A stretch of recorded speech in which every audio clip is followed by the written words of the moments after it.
নতুন astrological coaching centre online প্রাথমিক জ্যোতিষ শিক্ষা ক্লাস নাম্বার 36। বিষয় হচ্ছে বাধক গ্রহ নির্ণয়, বাধক গ্রহের প্রভাব, তোরা ও প্রশ্ন লগ্ন বিচার।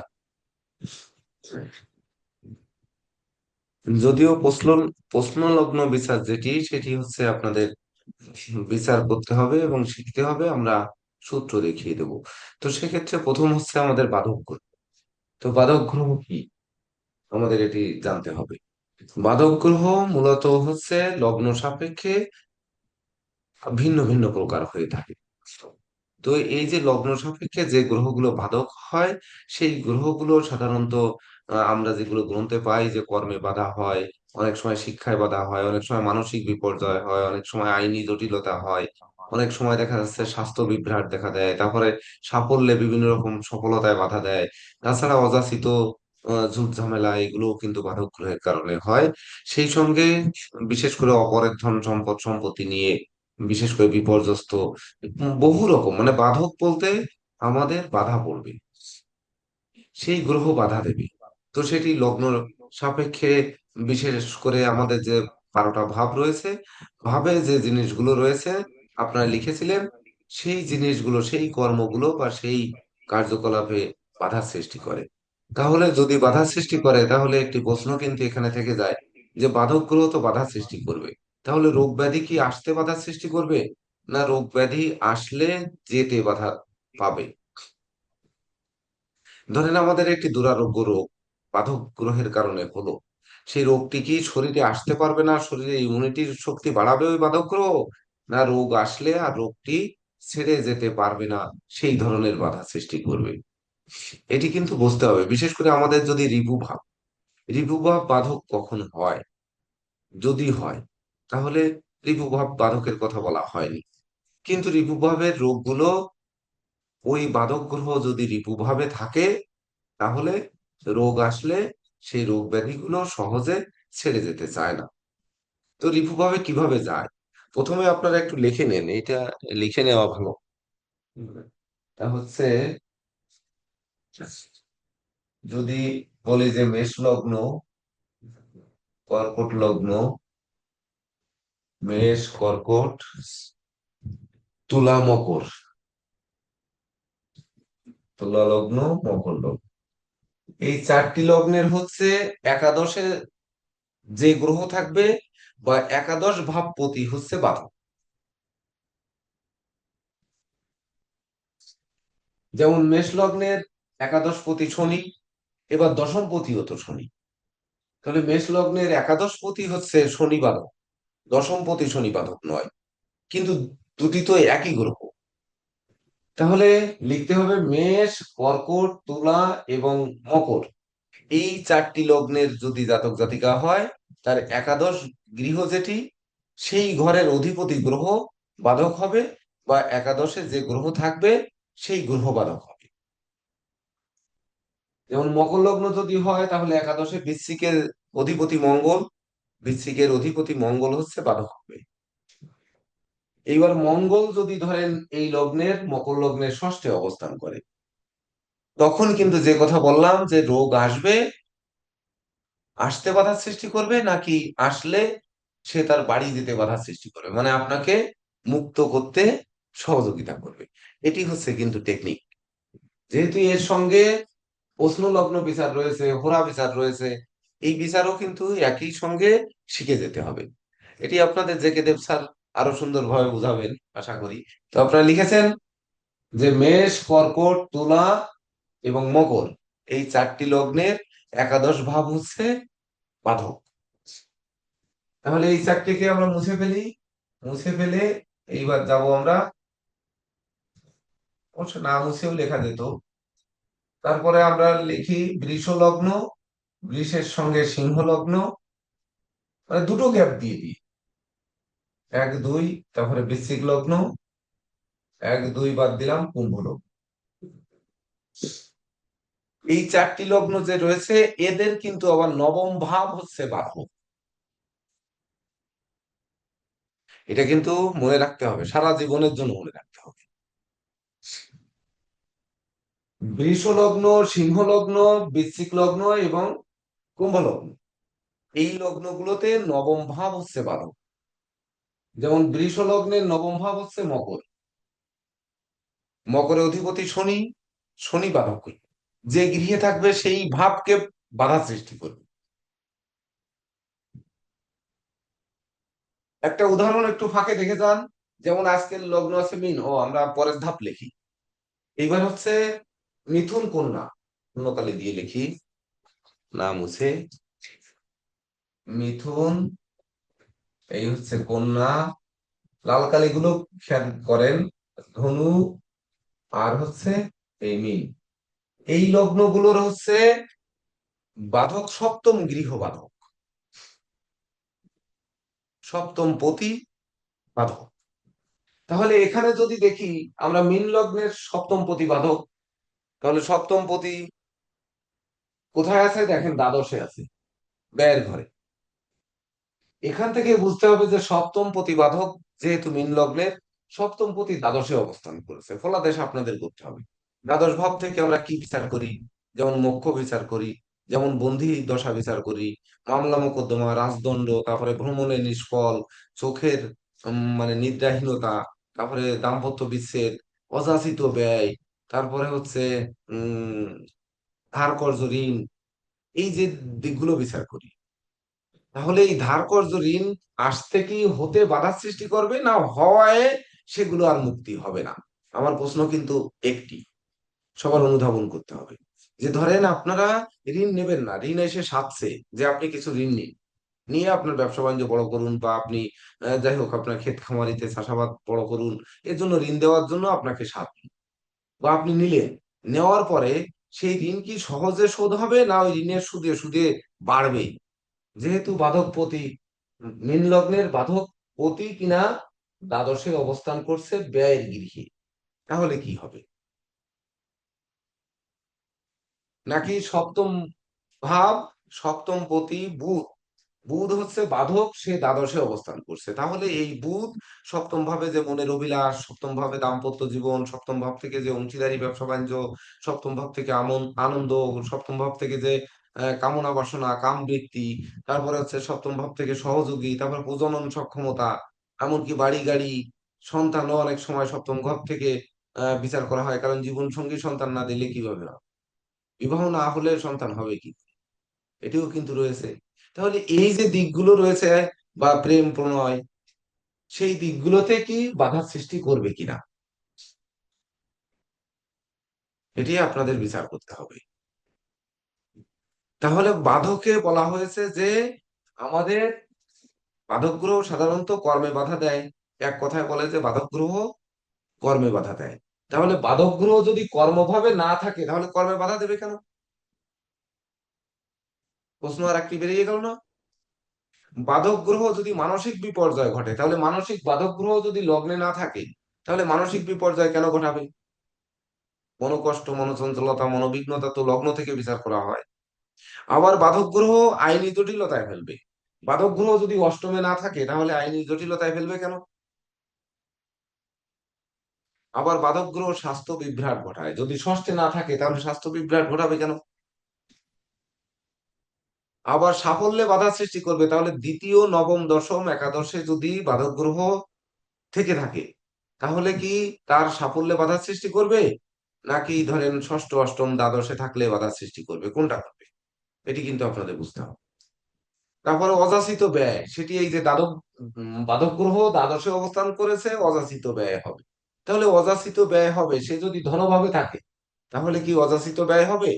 অযাচিত ব্যয় হলে তার চেয়ে বেশি উপার্জন করাবে নিশ্চয়ই, না হলে অযাচিত ব্যয় কি সে ধার করে করবে? যদি লগ্ন সাপেক্ষে শুভ গ্রহ হয়, ধরেন মীন লগ্ন সাপেক্ষে বুধ কি, বুধ তো পাপক গ্রহ। বুধ, ও একটি লগ্ন আঁকতে হবে আমাদের, যে যে লগ্ন সাপেক্ষে বাধক গ্রহ শুভ, তাহলে বাধক গ্রহ শুভ সপ্তম, প্রথম আমরা যখন কর্কট লগ্ন লিখেছিলাম, কর্কট লগ্নে কর্কট, ও না, সপ্তম, তার কোনোটাই শুভ হবে না স্যার। লিখে দেব স্যার। মীন, মিথুন, কন্যা, ধনু, এর কোনোটার কি মানে সপ্তম পতি শুভ হবে? না স্যার, মানে বাদকের কোনোটাই শুভ না স্যার। কোনোটাই শুভ হবে না? না স্যার, চর স্থির দ্ব্যর্থ কোনো লগ্নেরই স্যার মানে বাদক শুভ না স্যার। শুভ হবে না। স্যার, স্যার বৃশ্চিক লগ্নে দেখতে পারেন স্যার। বৃশ্চিক লগ্নে কি দেখবো? বৃশ্চিক লগ্নে তো হচ্ছে নবম পতি শুভ, নবমপতি চন্দ্র। চন্দ্র। তাহলে বৃশ্চিক লগ্নের নবমপতি চন্দ্র, চন্দ্র কি শুভ? হ্যাঁ, চন্দ্র তো শুভ। ঠিক তো বলেছেন। স্থির লগ্নের। বৃশ্চিক লগ্নের নবম তো আমাদের নাকি? বৃশ্চিক হ্যাঁ স্যার, লগ্নের নবম। নবমপতি বৃশ্চিক লগ্নের নবম ন- ভাব হচ্ছে বাধক। তাহলে বাদক নবমপতি স্যার, চন্দ্র হ্যাঁ। শুভ। তাহলে এই বাধক চন্দ্র যদি শুভ হয়ে থাকে, তাহলে এই শুভ সে কোথায় অবস্থান করছে? ভাগ্যভাব, ভাগ্যাধিপতি ভাগ্যভাবে। তাহলে কি মানে ভাগ্যের বিপর্যয় ঘটাবে কি ঘটাবে না? এইটুক ছিল আমার প্রশ্ন। যাই হোক, জেকে দেব স্যার বলেছেন, সহযোগিতা করেছেন, আর নীরজ স্যার অসংখ্য ধন্যবাদ যে একবারে ধরে দিয়েছে। এটি কিন্তু আমাদের বুঝতে হবে। তো যদি আমরা এটুক বুঝতে পারি, তখন কিন্তু এর পরের অংশ যে প্রশ্ন লগ্ন বিচার, এর মাধ্যমে আসতে হবে। যে প্রশ্ন লগ্নে আমার কাজটি হবে কিনা, আপনার আসছেন চাকরিটি হবে কিনা, আমার ছেলে স্কুলে ভর্তি হতে পারবে কিনা, বা ধরুন আমি আমার বিবাহটা হবে কিনা। এইবার বিবাহটা হবে কিনা, ধরেন আপনার এই যে আহ, মিথুন কন্যা ধনু এবং মীন, মিথুন কন্যা ধনু এবং মীন এই চারটি লগ্নের সপ্তম ভাব হচ্ছে বাধক। তাহলে স্যার, বিবাহ হবে কিনা যদি বলেন, স্যার তাহলে সেই আমি ক্ষেত্রে হ্যাঁ বলেন। স্যার, আমি আপনার মাঝখানে আরেকটা প্রশ্ন রেখে যাচ্ছি স্যার, আপনি এটা হ্যাঁ, আলোচনা করবেন। আমরা তো লগ্ন সাপেক্ষে বাদক আলোচনা করা হচ্ছে স্যার। স্যার, একই ব্যক্তির রাশি সাপেক্ষ যখন বাদক, সে তার প্রভাবটা কেমন হবে স্যার, সেটা একটু আলোচনা না, করবেন। বাধকের সূত্র কখনোই মানে রাশি থেকে দেয় না। যেমন দেয় না। আমরা কিছু কিছু ক্ষেত্র কিন্তু বলেছি যে, যেমন কালসর্প দোষ, আমরা বলেছি যে এটি রাশি থেকে হয় না, এটা লগ্ন থেকে হয়। লগ্ন শুধুমাত্র সাতটি গ্রহের বাইরে যদি থাকে, তাহলে লগ্নভঙ্গ কালসর্প দোষ হয়, তাছাড়া নয়। এক্ষেত্রে রাশি কিন্তু নয়। কিন্তু একটি প্রশ্ন আপনি যেটি বলেছেন সেটি হচ্ছে, রাশি যে চন্দ্র সাপেক্ষে আমরা 50% যে ফল দিতে বলেছি, সেই ক্ষেত্রে বাধক গ্রহ যদি শুভকারক হয়ে থাকে, তাহলে বাধা আর শুভত্বের মিডিলে একটা ফলাফলে আমরা যেতে পারবো। যার জন্য কিন্তু আমাদের চৌকস মানে মেধাবী স্যার, যিনি আহ, এটার সঙ্গে সিলেবাসে এটার সঙ্গে যে বাধক গ্রহ নির্ণয়, তার প্রভাব, তার সঙ্গে হোরা এবং প্রশ্ন লগ্ন এই যে এত সুন্দরভাবে করেছেন, এটি আসলে জেকে দেব স্যার এবং নীরজ স্যারকে ধন্যবাদ না জানিয়ে কোনো উপায় নেই এখানে। এটা স্যার, ওনাদের। বিদ্যুৎ স্যারের প্রশ্ন হ্যাঁ, সাপেক্ষে স্যার আমি একটু প্লাস করে দিই স্যার। হ্যাঁ, যদি বলেন। আমাদের শিক্ষার্থীরা লিখে নেয় যে চর লগ্নের একাদশ প্রতিবাদক আর স্থির লগ্নের নবম প্রতিবাদক আর দ্ব্যর্থক লগ্নের সপ্তম প্রতিবাদক, তাহলে এই প্রশ্নটার সমাধান হয়ে যাবে স্যার। হ্যাঁ, ওটা তো আছেই, তাছাড়া লগ্ন আলাদা করে করে দিলাম একবারে। স্যার, আপনি ব্যঙ্গে করে দিয়েছেন স্যার, আমি ওই লগ্ন লগ্নের মধ্যে দিয়ে মনে সীমাবদ্ধ রাখার ক্ষেত্রে, মনে হ্যাঁ স্যার। রাখার ক্ষেত্রে, মনে হ্যাঁ স্যার। রাখার ক্ষেত্রে আপনার স্থির লগ্ন, চর লগ্ন আর জাতক লগ্ন, এই তিনটে লগ্নকে আলাদা করে মনে রাখলে একবারে মুখস্থ থাকবে। আরো একটু বলে যাই, তারপরে হচ্ছে আমরা ধাপে ধাপে এর উদাহরণ দেখাবো কয়েকটি। যেমন ধরেন আমরা জানি যে হোরা, হোরা হচ্ছে অহোরাত্র। আমাদের দ্বিতীয় পয়েন্টে যাচ্ছে কিন্তু, হোরা হচ্ছে অহোরাত্র, অর্থাৎ পুরা দিন আর রাত্রকে হোরা বলা হয়।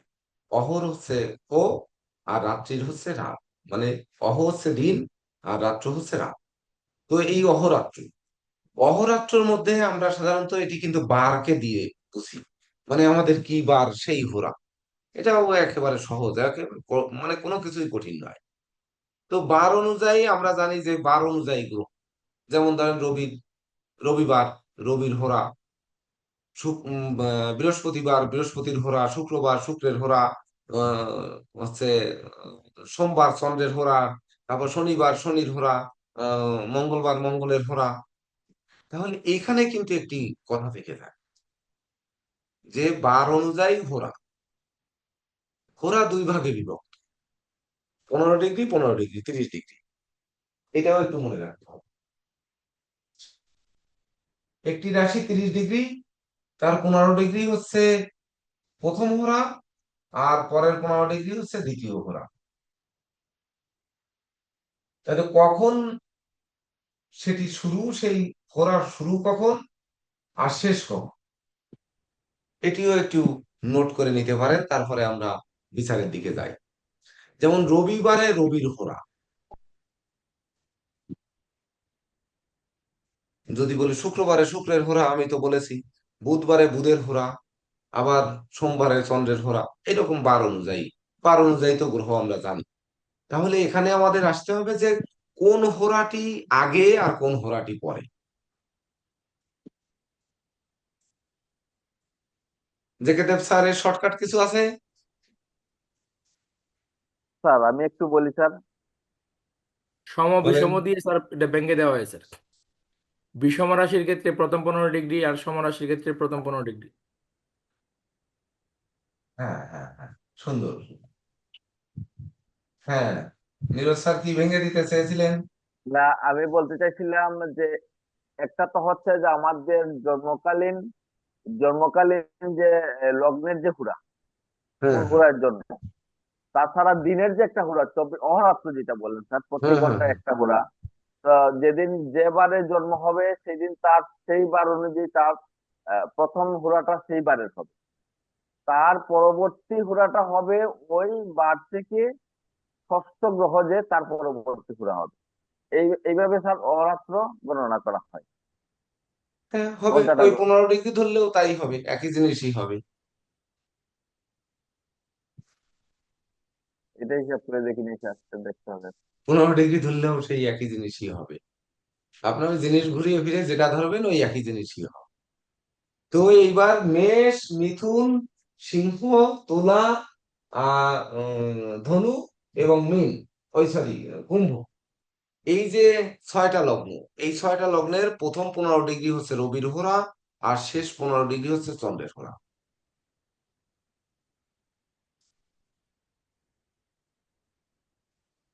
লিখে নিন এগুলো, লিখে নিন, ছায়া দেখে লাভ লাভ হইতো না, পরে ভুলে যাবেন।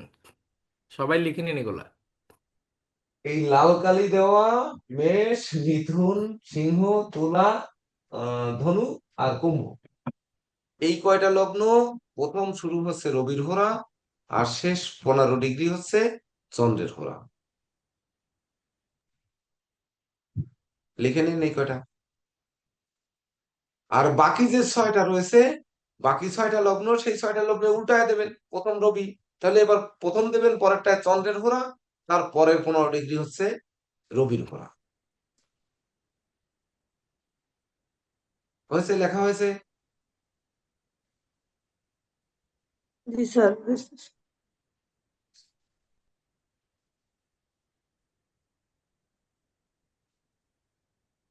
স্যার এটি কিন্তু প্রথম সহজ ক্লাস না। এটা হচ্ছে ওই যে D16 যে চার্ট, এর ভিতর D2 যে চার্টটা, সেই চার্টটা পড়ে কিন্তু এই হোরা বিচার। এটা যদিও এই কঠিনের কথা বললে আপনাদের একটু দুর্বলতা এসে যাবে, সেই জন্য বলতে চাচ্ছি না। তো লেখা হয়েছে আপনাদের। স্যার প্রথম এই প্রথম রাশির এগুলো আছে প্রথম কি হবে যে স্যার মেষ, মিথুন, এই কয়টা নাম লিখে ফেলেন। মেষ, মিথুন, হ্যাঁ হ্যাঁ সিংহ, তুলা, ধনু আর কুম্ভ। হ্যাঁ এর প্রথম 15 ডিগ্রি হচ্ছে রবির ঘোরা, আর পরের 15 ডিগ্রি হচ্ছে চন্দ্রের ঘোরা। তাহলে বাকি থাকলো কোনটা? বৃষ, কর্কট, কন্যা, বৃশ্চিক, মকর এবং মীন। এই কয়টা হচ্ছে প্রথম 15 ডিগ্রি চন্দ্রের, আর পরের 15 ডিগ্রি হচ্ছে রবির ঘোরা।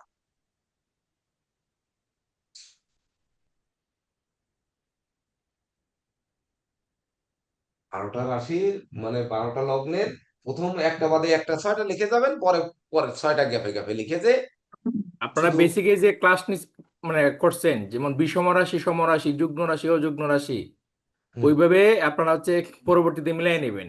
আমি কিন্তু স্যারকে বলছি, দেখছেন স্যার ওইভাবে লিখছে। মানে এখন আপনারা এটা বুঝে নিতে হবে। এত কিছু ব্যাখ্যা করতে গেলে ওই শুধুমাত্র এইটুকু দিয়ে 4 ঘন্টা ক্লাস শেষ হবে না। এটা আপনাদেরকে বের করতে হবে। এখন বেসিকে আপনারা ক্লাস পাইছেন, যুগ্ম রাশির ক্ষেত্রে হচ্ছে প্রথম 15 ডিগ্রি, আর অযুগ্ম রাশির ক্ষেত্রে হচ্ছে মানে শেষ 15 ডিগ্রি।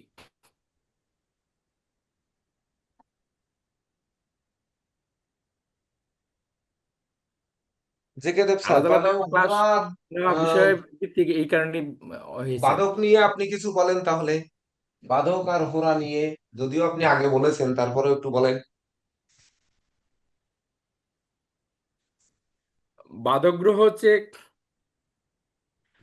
ব্যক্তির যে লগ্ন সাপেক্ষে যে গ্রহ বাধক হয় সেই গ্রহটি সর্বকাজে ব্যক্তির বাধা প্রদান করে থাকে কম বেশি। হুম। এখন কম বেশি বলতে কি এখানে স্যার ব্যাখ্যা করেছেন যে যদি আপনার শুভ ভাবগত হয় এবং অশুভ ভাবগত হয়, অশুভ ভাবগত হলে সে কি অশুভটা কমাবে নাকি অশুভটা বাড়াইয়ে দিবে।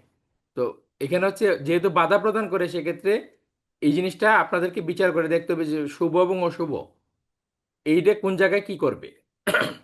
তো বাধক গ্রহ যখন দশান্ত দশা চলে তখন এই বাধক গ্রহ দশান্ত দশায় মারাত্মক রকমের ব্যক্তির মানে জীবনকে বাধাগ্রস্ত করে দেয়। সেটার দশায়ও চলে অন্তর্দশায় চলে। এমনকি বাধক গ্রহ আহ, নক্ষত্রে যদি কোনো গ্রহ থাকে সেই গ্রহের দশান্তর্দশায়ও বাধা প্রদান করে থাকে। সূত্রগুলো লিখে নিতে পারেন। বাধক গ্রহের নক্ষত্রেও যদি কোনো গ্রহ অবস্থান করে সেই আহ, গ্রহের দশান্তর্দশায়ও আপনার হচ্ছে ব্যক্তির সর্বকার্যে বাধা প্রদান করে থাকে। স্যারের ভিতরে আমি একটু আলাপের ভিতর ঢুকে যাই, হ্যাঁ স্যার। একটু ঢুকি। যেমন বৃষ লগ্নের বলা হয়েছে কি আপনার নবম ঘর বাদক লিখেছেন, লিখেছেন না হ্যাঁ স্যার।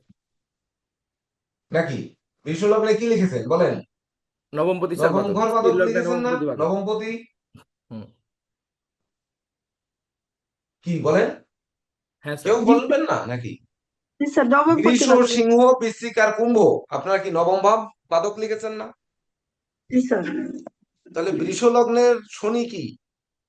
শনি রাজযোগ কারক গ্রহ, নবমে ভাগ্য স্থানে অবস্থান করছে, সে বাধক।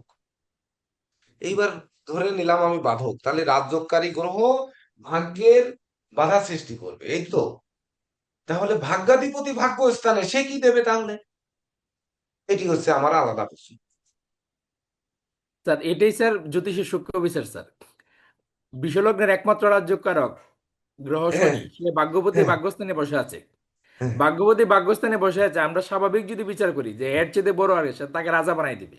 হ্যাঁ, কিন্তু যদি স্যার মানে তার ডিগ্রিগত যদি ইয়ে না হয় স্যার, যেমন স্যার লগ্নের যদি ডিগ্রি হয় 20 ডিগ্রি আর হ্যাঁ, শনি হ্যাঁ, যদি 5 ডিগ্রিতে বসে থাকে তাহলে কিন্তু ভাগ্যর সাথে ভাগ্যের যে মানে লগ্নের যে ডিগ্রি তার সাথে ভাগ্যপতির ডিগ্রি কিন্তু সমান রইল না স্যার।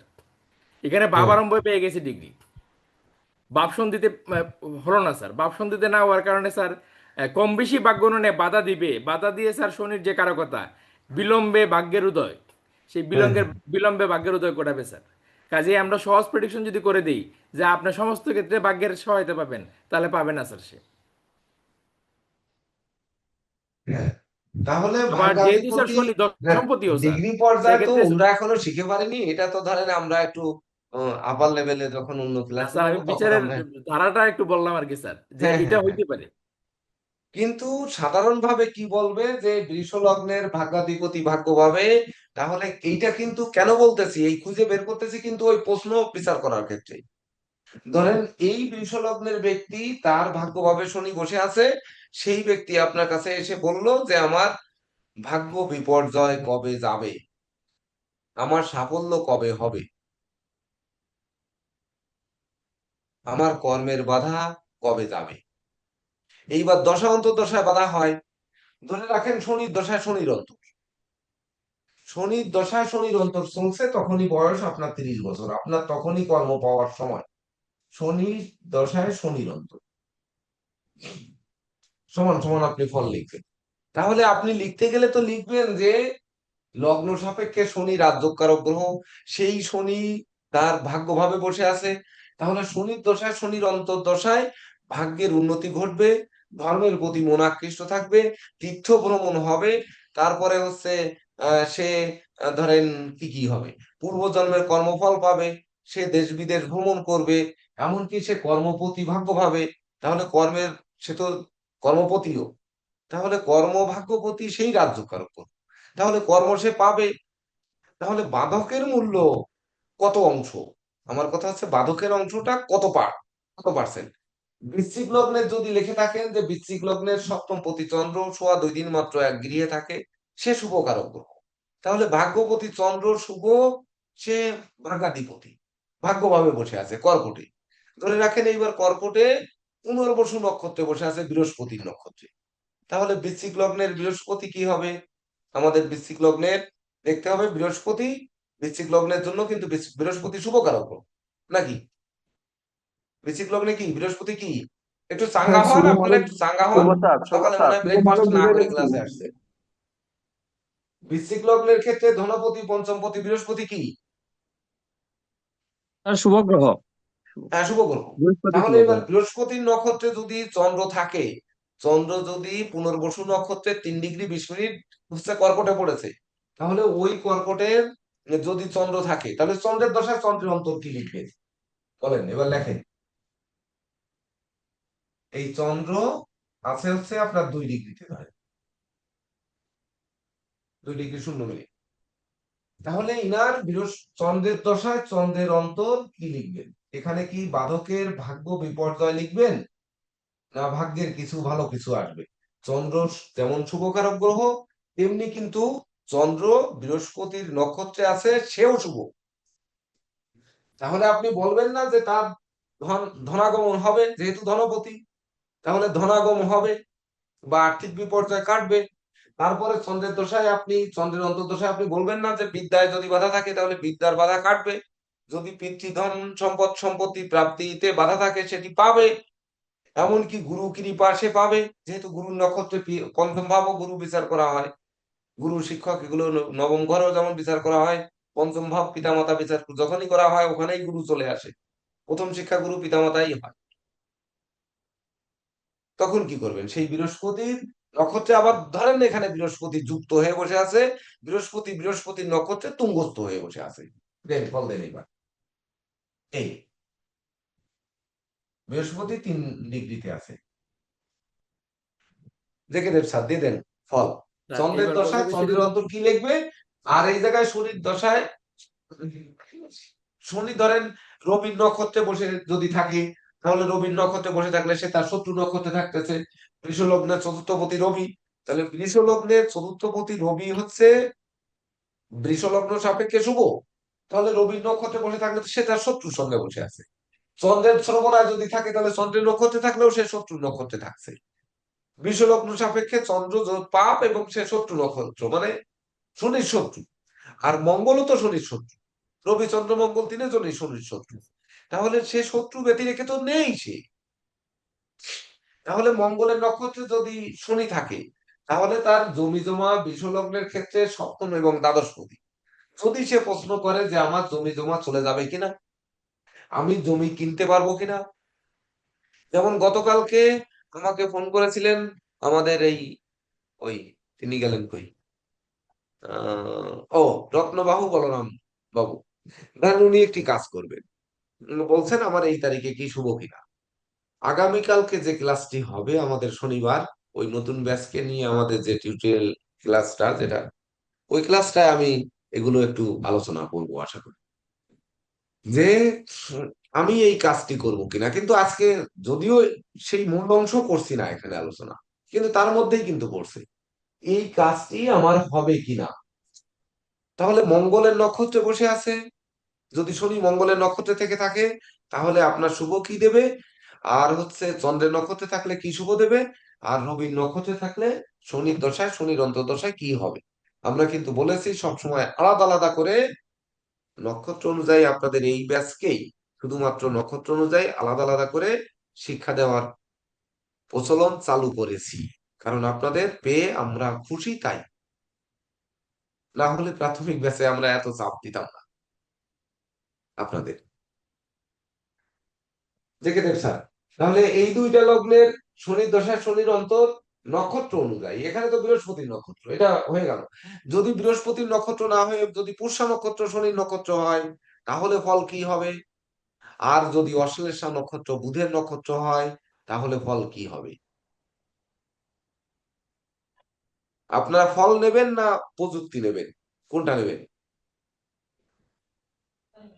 স্যার কোনটা নেবেন? কিভাবে কিভাবে ফল বের করতে হয় স্যার, সেটা নেব স্যার। হ্যাঁ, মানে মূর্খ চোর শুধু মধু চুরি করে আর বুদ্ধিমান চোর ভার সহ চুরি করে।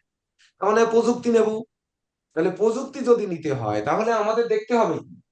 এই ওই বৃশ্চিক লগ্নে, আমরা প্রথম বৃশ্চিক লগ্নেই আসি, নিচে যেটা ধরলাম এই বৃশ্চিক, একটু লাল কালি ধরি, বৃশ্চিক লগ্ন। তাহলে আমরা জানি যে বৃশ্চিক লগ্নের শুভাশুভ গ্রহ কে, তা কিন্তু জানি। জানার পরে চন্দ্র কিনা কর্কটে অবস্থান করছে, ভাগ্যাধিপতি ভাগ্যভাবে। এবার ভাগ্যভাবে তিনটি নক্ষত্র রয়েছে। একটি হচ্ছে বৃহস্পতির নক্ষত্র, আর একটা হচ্ছে শনির নক্ষত্র, আর একটা হচ্ছে বুধের, না কিসের, ওই অশ্লেষা, হ্যাঁ বুধের নক্ষত্র, বুধের। এই চন্দ্র যখনই বৃহস্পতির নক্ষত্রে থাকছে মানে যোগ চন্দ্র, যখন শনি থাকছে তখন যোগ চন্দ্র, যখন বুধের নক্ষত্র থাকছে যোগ চন্দ্র। এটা মনে করতে হবে না আমাদের? হ্যাঁ স্যার। ঠিক তো? এইগুলো মনে করতে হবে। তাহলে এইবার আমার বৃশ্চিক লগ্ন সাপেক্ষে আমার দেখতে হবে যে বৃহস্পতি শনি বুধ এই তিনটি গ্রহ আমার শুভ না অশুভ, কে শুভ কে অশুভ, এটা আমরা জানি, জানি তো। একমাত্র বুধ অশুভ, আর দুটি কি বৃশ্চিক লগ্নে? বৃহস্পতি শুভ, আবার বৃহস্পতি মুখ্য মারক, তা মুখ্য মারক অংশ বাদ দেন, বৃহস্পতি শুভ। আগে বৃহস্পতি শুভটাকে আমরা গোল দিয়ে ফেললাম, আর বুধ হচ্ছে অশুভ। এইটা, এটা নেগেটিভ দিলাম, এটা পজিটিভ কি দিলাম। আর শনি কিছু না, শনির কথা বৃশ্চিক লগ্নে কিছু বলা হয়নি। তাহলে ভাবপতির অবস্থান অনুযায়ী এই তিনটির দশান্ত দশা হবে না কি? হ্যাঁ স্যার। ভাবপতি, ভাবপতির যে যে নক্ষত্রে অবস্থান করছে তার অনুযায়ী তিনটা পার্ট আলাদা আলাদা ভাগ্য হবে কিনা? হবে তো? হ্যাঁ স্যার তাই হবে স্যার। জেকে দেব স্যার, তাই তো? হ্যাঁ স্যার তাই হবে স্যার। আলাদা হবে। তাহলে এই ক্ষেত্রেও যদি আমরা বৃষ লগ্নে যাই, তাহলে বৃষ লগ্নে শনি, তাহলে শনি প্রথম থাকতে পারে সে উত্তরাষাঢ়া নক্ষত্র মানে রবির নক্ষত্র। তাহলে শনি যোগ রবি, এখানে আর এক কালি ব্যবহার করি, শনি যোগ হচ্ছে রবি, আর হচ্ছে শনি শ্রবণা শ্রবণা নক্ষত্র স্যার, মানে শনি যোগ চন্দ্র, শ্রবণা ধনিষ্ঠা।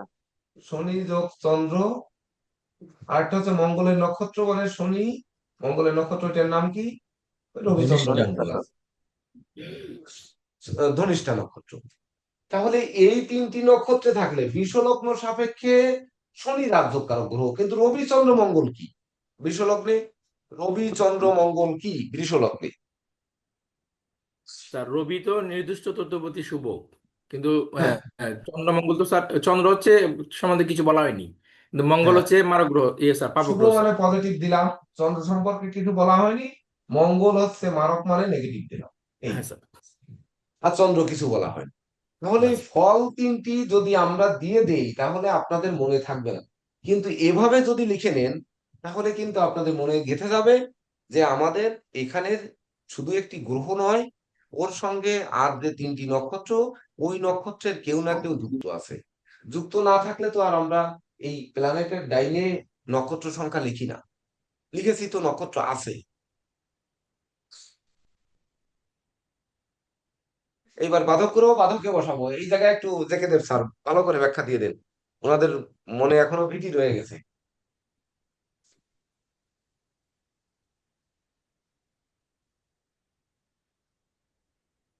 হ্যাঁ স্যার, একটু ভালো করে বুঝিয়ে দেন জেগে স্যার। এখন আপনি ধরেন শনি হচ্ছে এখানে নবমে বসে আছে বিষয় সাপেক্ষে। তো শনি যখন রবির নক্ষত্র থাকে তখন তো তার হচ্ছে নক্ষত্রের যে আমরা হচ্ছে গ্রহ যখন আপনার রেজাল্ট প্রদান করে, বা গ্রহ হচ্ছে নক্ষত্রের আলোকে আলোকিত হয়, ঠিক আছে, নক্ষত্র তো হচ্ছে লাইট। তো সেই লাইটের মধ্যে শনি মানে গ্রহটা পড়ে তার আলোর দ্বারা হচ্ছে আপনার সবকিছু করে, যেমন হচ্ছে ভিডিও ম্যান যখন ভিডিও ক্যামেরা ধরে, কিন্তু পেছন থেকে আরেকজন লাইট ধরে রাখে, মানে এটার কি হয়, হ্যালোজেন লাইট ধরে রাখে একজন। হ্যালোজেন লাইট ধরলে ভিডিওটা খুব সুন্দর হয়। বা আমরা স্টুডিওতে যখন আপনার হচ্ছে আহ, যাই তখন ক্যামেরাম্যান ক্যামেরার ছবি নেয়, কিন্তু মানে ওই ক্যামেরাম্যানের পেছনে দুইটা ছাতা থাকে, যেটা লাইট ফোকাস করে। তো নক্ষত্র হচ্ছে ওইভাবে সাপোর্ট করে গ্রহকে। এখন নক্ষত্রের সাপোর্ট যদি গ্রহ না পায়, তখন এমনিতেই সে হচ্ছে দুর্বল হয়ে যায়, নক্ষত্রের সাপোর্টটা যখন না পায়। তো এখন নবমপতি হিসেবে শনি নবমে বসে থাকলেও সে বাধা প্রদান করবে, যেহেতু সে বাধক।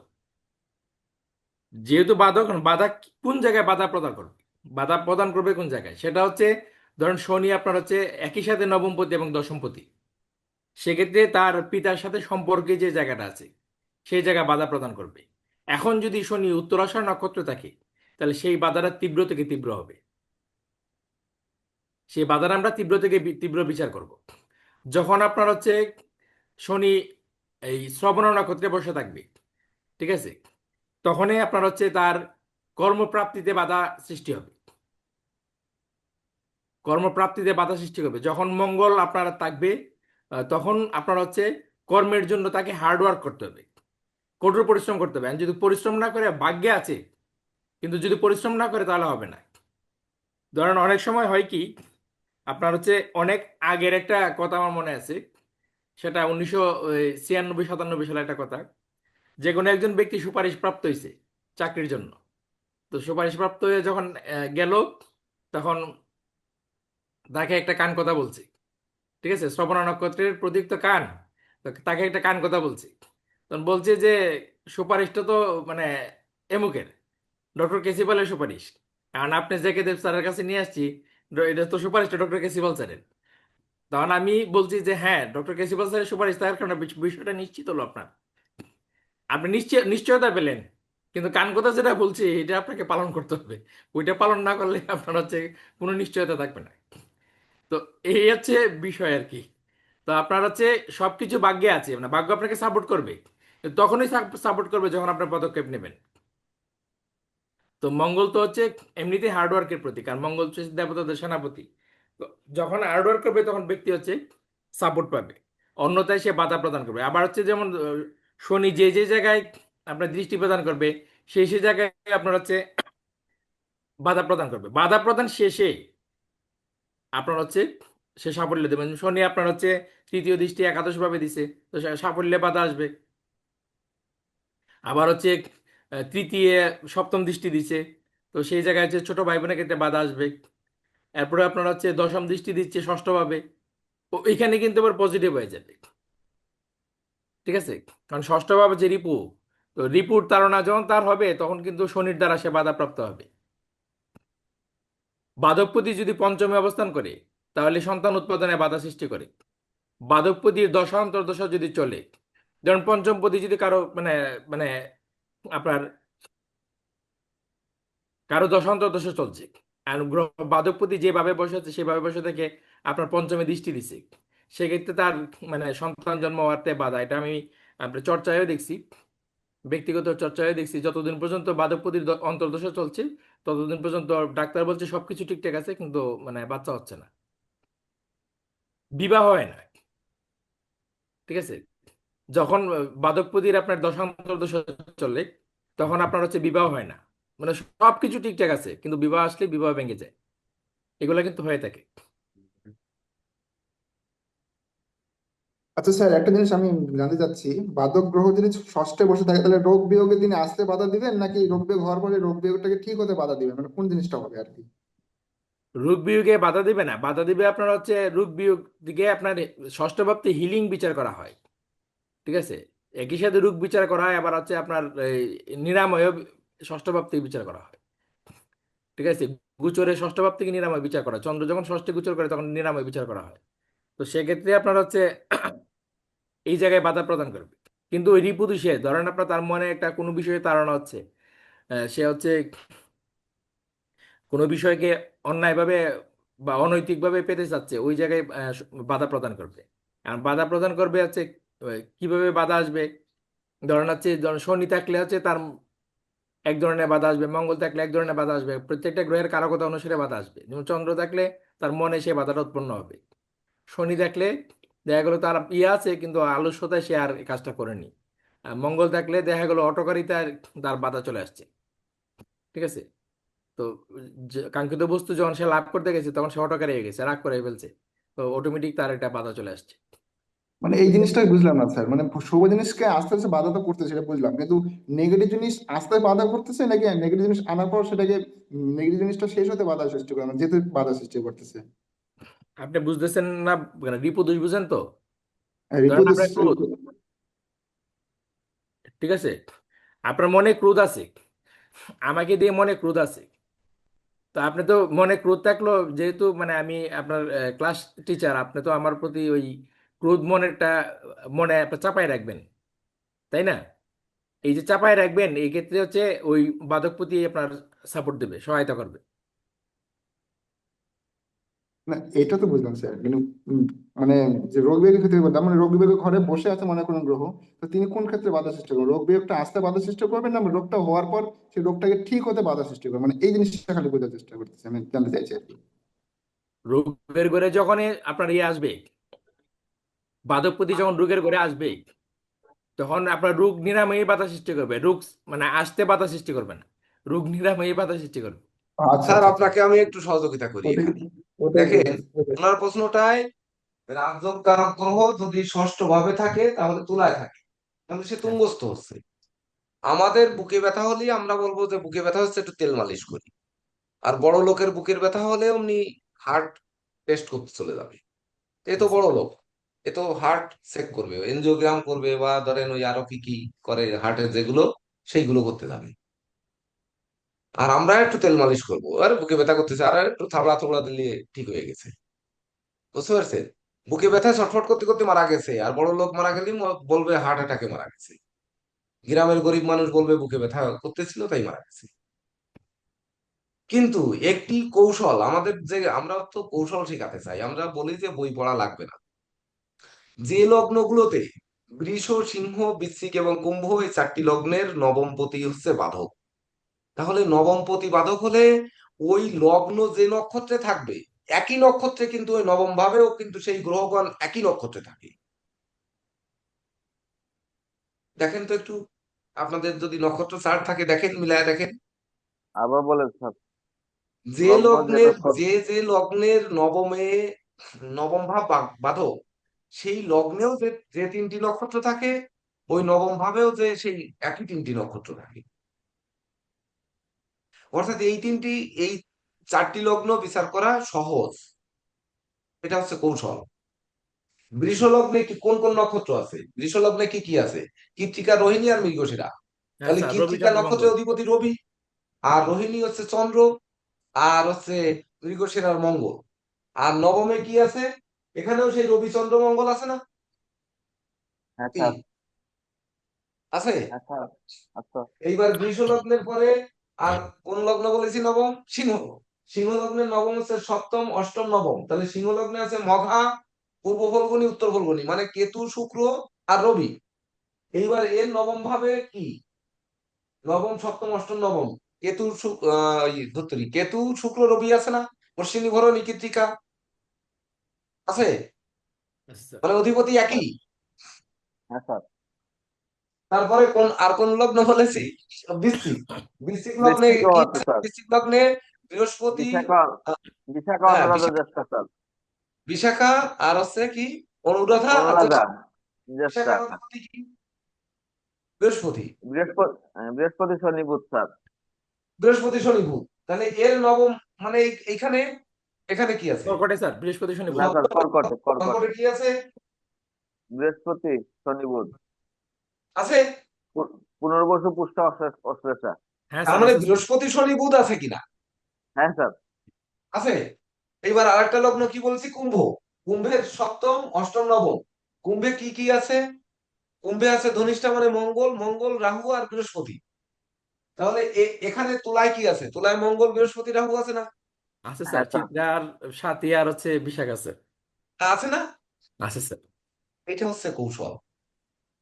তাহলে এই কয়টা লগ্নে আমার লগ্নপতি, আর ওদিকে নবমপতি, ভাবপতি মানে বাধকপতি, একই গ্রহ থাকায় এই কয়টি বিচার করা সহজ। কিন্তু যখন মেষ মেষ লগ্ন, কর্কট লগ্ন, তুলা লগ্ন, মকর লগ্ন যখন যাবেন, তখন একাদশ ভাব হচ্ছে বাধক, তখন তো আর মিল পাবেন না। তখন ফলাদেশ কিন্তু সম্পূর্ণ ভিন্ন হবে। লগ্ন সাপেক্ষে পাপ, ওই নবম ভাব সাপেক্ষে পাপ, সেই পাপ প্রতি যুক্ত হলে তখন রোগ ব্যাধির ক্ষেত্রে ভিন্ন ভিন্ন মতানৈক্য তৈরি হবে। বাধকের ক্ষেত্রে যে ভিন্নতা, সেই ভিন্নতা হবে। যেমন মিথুন, কন্যা, ধনু আর মীন, এই চারটি সপ্তম ভাব বাধক। তাহলে সপ্তম ভাব তো একই নক্ষত্রে পড়বে না, কখনোই পড়বে না। একই নক্ষত্রের অধিপতি কখনোই পড়বে না। দেখেন, মিলায় দেখেন। যখন বলেছে মিথুন, তাহলে মিথুনের সপ্তম, মিথুনে কি কি আছে? মিথুনে মঙ্গল, রাহু আর বৃহস্পতি আছে। কিন্তু মিথুনের সপ্তম মানে ধনু, ধনুতে কি মঙ্গল, রাহু, বৃহস্পতি আছে? না স্যার। আছে? নাই স্যার। হ্যাঁ, থাকবে না, থাকবে না, কখনোই থাকবে না। স্যার সূত্র অনুযায়ীতে শুধুমাত্র 9 নাম্বার ঘরেই থাকবে, মানে আমরা যে 9 নাম্বার ঘরেই থাকবে। তাহলে এইটা সেই ছাড়া আর 9 নাম্বার থাকবে না। ঘরটা মস্তিষ্কে আমাদের যদি এনে রাখি, কিন্তু এতদিন তো এনে রাখেননি মনে হয় কেউ এখানে, মনে হয় মানে 5 জনও রেখেছেন কিনা সন্দেহ, আনেননি কিন্তু। এইটা হচ্ছে কৌশল, যে সবসময় সূত্র অনুযায়ী 9 নাম্বারে থাকবে, কিন্তু আমরা মেমোরিতে এটা গেঁথে রাখিনি কখনো। এটা গেঁথে রাখতে হবে, রাখলে বিচারের ক্ষেত্রে সুবিধা হবে। আর যে লগ্নগুলোতে একাদশে বলেছি, সেই লগ্নগুলোতে একাদশে তখন আমার লগ্নপতি কোন নক্ষত্রে রয়েছে, যেটি জেকে দেব স্যার রয়েছে বলেছেন, লগ্নপতি যে নক্ষত্রে রয়েছে সেই নক্ষত্র অধিপতি যে গ্রহ, সেই গ্রহ লগ্ন সাপেক্ষে যদি পাপ হয় আর বাধকের সঙ্গে থেকে যদি রিপু ভাবে থাকে, তাহলে রিপু দোষ বাড়াবে। আর যদি ভাগ্যভাবে থাকে, তাহলে ভাগ্যের মানে যে চূড়ান্ত শিখরে পৌঁছানো, সেটার গ্রাফ একটু নামিয়ে দেবে। তাই হবে না কি? হ্যাঁ স্যার, তাই হবে স্যার। আমি যেমন স্যার ব্যাপারটা দ্বিতীয় ভাবে যদি স্যার বাধকপতি থাকে, হ্যাঁ, আমরা দেখলাম লগ্নে বৃহস্পতি চন্দ্র গজকে সুযোগ আছে হ্যাঁ, এবং দ্বিতীয় বাধকপতি আছে। হ্যাঁ, তো এখন আমরা বলে দিলাম যে আপনি কিন্তু মন্ত্রী হবেন, মানে দেখা গেল স্যার পলিটিক্যাল পরিবারে কেউ আসবে, আমরা বলে দিলাম মন্ত্রী হবে, আর সে হুম। হচ্ছে জেলে চলে গেল। আমার তো ভাবে জেলে যাওয়া বসে না আছে বলি, কিন্তু। ওটা না বলেন। আপনি বলেন যে আপনার ভিজিট 1,000 টাকা, আপনার বাধকপতি ধনভাবে বসে আছে আজকের দিনে, মানে যখন আপনি চেম্বারে বসছেন, তখন দেখবেন আপনাকে হাত দেখায় 1,000 টাকা না দিয়ে বলবে যে না, বাবু একটু 500 টাকা দেই, দেই 500 টাকা, আমার একটু টাকায় শর্ট আছে। তারপরে নয় বললো যে আমার যাওয়ার টাকা নেই। তারপরে নসেক বললো যে আর 100 টাকা বাড়ায় দিই। মানে আপনাকে যে কোনো ভাবে হোক আপনার প্রাপ্তির থেকে, মানে প্রত্যাশা থেকে বা আপনার যে ভিজিট তার থেকে কম দেবে, ধন উপার্জন কম হবে। এইবার বাধকপতি না হয়ে রাজ্যকারক গ্রহ বা শুভকারক গ্রহ যদি ধনভাবে থেকে থাকে, তখন আপনাকে পরিপূর্ণ ফিটা দিয়ে চলে যাবে, দেখবেন ও আর শুনছে না, কোনো কথাবার্তা জিজ্ঞেস করছেন না।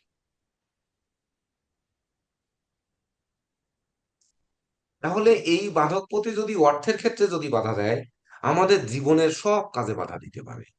ধরেন আজকে আপনি একটা যজ্ঞের আয়োজন করেছেন, আপনি, আপনার নামে সংকল্প হবে, আপনিই হচ্ছে কর্তা ব্যক্তি, আপনার নামে যজ্ঞের আয়োজন করেছেন, ওই যজ্ঞে বাধা হবে।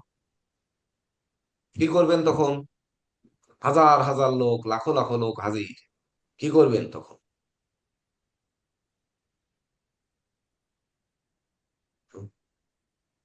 স্যার আমি যা দেখছি স্যার, নবমপতি বাধক হিসেবে স্যার আমি দেখছি হ্যাঁ, স্যার, অনেককে আমি বলছি যে আপনার জীবনে উন্নতির ক্ষেত্রে আপনার পিতা কোনো না কোনো ক্ষেত্রে বাধা প্রদান করছে। তো তারা বলছে হ্যাঁ, যে আমি ভালো একটা চাকরি পাইছিলাম, তো হ্যাঁ, 4 লাখ টাকা দেওয়ার কথা দিলেই আমি হচ্ছে চাকরিটা আমার হয়ে যেত, কিন্তু আমার বাবা আপনার কিছুতে টাকা দেয় নাই। তো এইটা আমি স্যার অনেক ক্ষেত্রে দেখছি স্যার, মানে পিতা হ্যাঁ। বাধা হয়ে দাঁড়াচ্ছে স্যার। স্যার এখানে আরেকটু আলাদা করে দেন তাহলে। শনি যদি রবির নক্ষত্রে থাকে, তাহলে মায়ের কাছ থেকে তার প্রাপ্তিতে বাধা হবে, মায়ের কাছ থেকে কান্নাকাটি করে তারপরে 2 টাকা নিতে হবে স্কুলে যাওয়ার সময়, চোখের জল ফেলে নিতে হবে। হ্যাঁ স্যার। কেন নিতে হবে? বৃষ লগ্নের চতুর্থপতি রবি শুভকারক গ্রহ, শুভকারক গ্রহ মা দেবে, মাতৃস্থানীয় কেউ দেবে, মাসি, খালা বা ধরেন কেউ মাতৃস্থানীয় কেউ দেবে। কিন্তু সেই দেওয়াটা পেতে কষ্ট হবে। কেন কষ্ট হবে? শনি আর রবি একে অপরের শত্রু, তার জন্য দুইজনের মধ্যে প্রাপ্তি নেই। চতুর্থ ভাব আপনার শুভ, চতুর্থ ভাব আপনাকে দেবে, কিন্তু সেই ভাবপতি ভাগ্য ভাবে যে শনির শত্রুর সাথে যুক্ত থাকার কারণে আপনারও শত্রুতা করে তারপরে নিতে হবে। স্যার এইখানে কি আরেকটা কথা বলা যায় স্যার? যেমন আমি জাস্ট আমার একটা বিশ্লেষণ স্যার। যেহেতু শনি নবমভাবে বসে আছেন রবি নক্ষত্রে, তো পঞ্চমের দ্বাদশ হিসাবে তার পিতা নাও থাকতে পারেন, এরকম একটা বিষয় আসতে পারে কি স্যার? পঞ্চমপতি তো এখানে বিদ্যাপতি তো বুধ। তাহলে বুধ যদি দৃষ্ট বুধ যুক্ত হয় তবেই না হবে। বুধ তো বুধের নক্ষত্রে তো শনি আর এখানে পড়ছে না নবম ভাবে। তাহলে ধনপতি আর পঞ্চমপতি তো আমি পরের অপশনে আসবো। প্রথম অপশনে তো আমাকে বুধকে টানার কোনো প্রয়োজন নেই, সেটি হচ্ছে পরে পুরো প্যানেলের যখন পাবে। তো তাছাড়া আর কি হবে, এই লগ্নের বৃষ লগ্নের ক্ষেত্রে আর কি আছে, চন্দ্র। চন্দ্র তৃতীয় পতি। তাহলে তৃতীয় পতি, সে চন্দ্রের কথা বৃষ লগ্নের ক্ষেত্রে কিছুই বলা হয়নি নাকি? চন্দ্রের কথা বৃষ লগ্নে কিছু বলেছে না পাপ বলেছে? ও চন্দ্র পাপ বৃষ লগ্নে। না স্যার, বৃষ চন্দ্র বৃষ তো লগ্নে তার চন্দ্র শুক্রের। পাপ না, কি লিখলেন এখানে? চন্দ্র নিয়ে কিছু বলা নেই স্যার। স্যার চন্দ্র আরে বৃষ মানে লগ্নে তো বৃহস্পতি শুক্র চন্দ্র তো অবশ্যই পাপ। শুক্রের শত্রু হিসাবে পাপ শুক্র স্যার। পাপ স্যার, শুক্র পাপ, বৃহস্পতি পাপ। আরে চন্দ্র অবশ্যই বৃহস্পতি, নেগেটিভ এবং শুক্র বা পাপ। বৃহস্পতি। বৃষ লগ্নে বৃহস্পতি শুক্র চন্দ্র পাপ, আর শনি রবি হচ্ছে শুভ, আর শনি একাই রাজযোগ। এটাই লেখানো হয়েছে আপনাদের, বের করে দেখে নিন। স্যার চন্দ্র লেখানো হয়নি স্যার। স্যার চন্দ্র অবশ্যই লেখানো লেখানো হয়েছে, হয় নাই। না স্যার, অবশ্যই হয়েছে। না লেখানো হলে চন্দ্র লিখে নিন ওখানে, অবশ্যই লেখানো হয়েছে। যদি আমি লেখা থাকি তাহলে লিখিয়েছি। এইবার চন্দ্র তৃতীয় পতি, চন্দ্রের নক্ষত্রে শনি আছে। তাহলে দেখবেন যে তার ভাগ্যের উত্থানের সময়, যেটি জেকে দেব স্যার বললেন, যে ভাগ্যের বাধার সময় তার বড় ভাই, দেখা যাচ্ছে বাবা নেই, জ্যেষ্ঠ ভাই আছে বা জ্যেষ্ঠ বোন আছে, সে অর্থ সহযোগিতা করতে পারতো তার চাকরির ক্ষেত্রে, কিন্তু জ্যেষ্ঠ ভাই করেনি। কারণ চন্দ্র শনির শত্রু, আর সে দ্বিতীয় পতি, সে লগ্ন সাপেক্ষে পাপ। উত্তর পেয়েছেন? এবার আসেন মঙ্গল। এই লগ্নের সপ্তম দ্বাদশপতি মঙ্গল। সপ্তম এবং দ্বাদশপতি বিষলগ্নে মঙ্গলের অবস্থান কোনো কিছু বলা হয়নি, কিন্তু সে যেভাবে থাকবে সেই ভাব অনুযায়ী ফল দেবে। তাহলে সপ্তম পতি মঙ্গল, মানে ধরেন বিবাহপতি মঙ্গল আর ব্যয়পতি। তাহলে বিবাহের পরে আমার উন্নতি হবে না বিবাহের পরে অবনতি হবে? সে যেহেতু ব্যয়পতি, বিবাহ করাবে সপ্তম পতি, আর ব্যয়পতির ব্যয় করাবে, তাহলে বিবাহের পর তার ভাগ্যের অবনতি ঘটবে। শনি মঙ্গল, যখন শনি মঙ্গলের নক্ষত্রে যাবে বৃষ লগ্নের ক্ষেত্রে, তার বিবাহের পরে ভাগ্যের অবনতি ঘটবে। এইবার মঙ্গল যদি বলেন যে হ্যাঁ মঙ্গল সপ্তম পতি সপ্তমে আছে, সেখানে তো আর শনির কোনো দৃষ্টি পড়ে নাই, বা কোনো শনির নক্ষত্রের সাথে যুক্ত হয়নি, বা অনুরাধা নক্ষত্র যদি সপ্তমে থেকে অনুরাধা নক্ষত্রে থাকে, তাহলে কি হবে, তার ওই বিপরীত লিঙ্গ তার মাথার উপরে উঠে বসবে, মানে তার পাওয়ার বেশি থাকে। ভাগ্যের ক্ষেত্রে দুজনের উপার্জনের ক্ষেত্রে তার বউ বেশি উপার্জন করবে বা তার স্বামী বেশি উপার্জন করবে। কারণ শনির রাজযোগকারক গ্রহ, শনির নক্ষত্রে অনুরাধা হচ্ছে শনির নক্ষত্র, যদি শনির নক্ষত্রে বসে থাকে। কঠিন হয়ে যাচ্ছে মনে হয়, জেকে দেব স্যার, কঠিন হয়ে যাচ্ছে নাকি? না এইটুক না স্যার দিলে কি এখন করে স্যার হয়? তাদেরকে কঠিনটা নিতেই হবে স্যার। এইটুকু কঠিন না নিতে পারলে তো বিচার করতে পারবে না স্যার। হ্যাঁ, না স্যার, কঠিন না স্যার, মোটেও কঠিন না, সহজ, এখন এটুকু হচ্ছে পর্যন্ত সহজ। আপনাদের, এটা কিন্তু সূত্র, এটা আপনার অনুধাবনের বিষয়। আপনাকে বিচারের সময় অনুধাবন করতে হবে। তাহলে আমরা এই তিনটির বিচার কিন্তু আমরা করে দিলাম। এইবার মঙ্গলের অবস্থান সাপেক্ষে, আমার কথা হচ্ছে মঙ্গলের অবস্থান সাপেক্ষে তার ফল দিতে হবে। মঙ্গল শুভও না অশুভও না, কিছু না। তাহলে মঙ্গল সপ্তম পতি ধরেন ষষ্ঠে বসে আছে, তাহলে কি হবে? ষষ্ঠে সাতী নক্ষত্রে রাহুল নক্ষত্রে বসে আছে ধরেন, তাহলে কি মঙ্গলের ক্ষমতা হ্রাস পাইছে, এবং সে দ্বাদশেও দৃষ্টি দিয়েছে, লগ্নের পরেও তার অষ্টম দৃষ্টি দিয়েছে।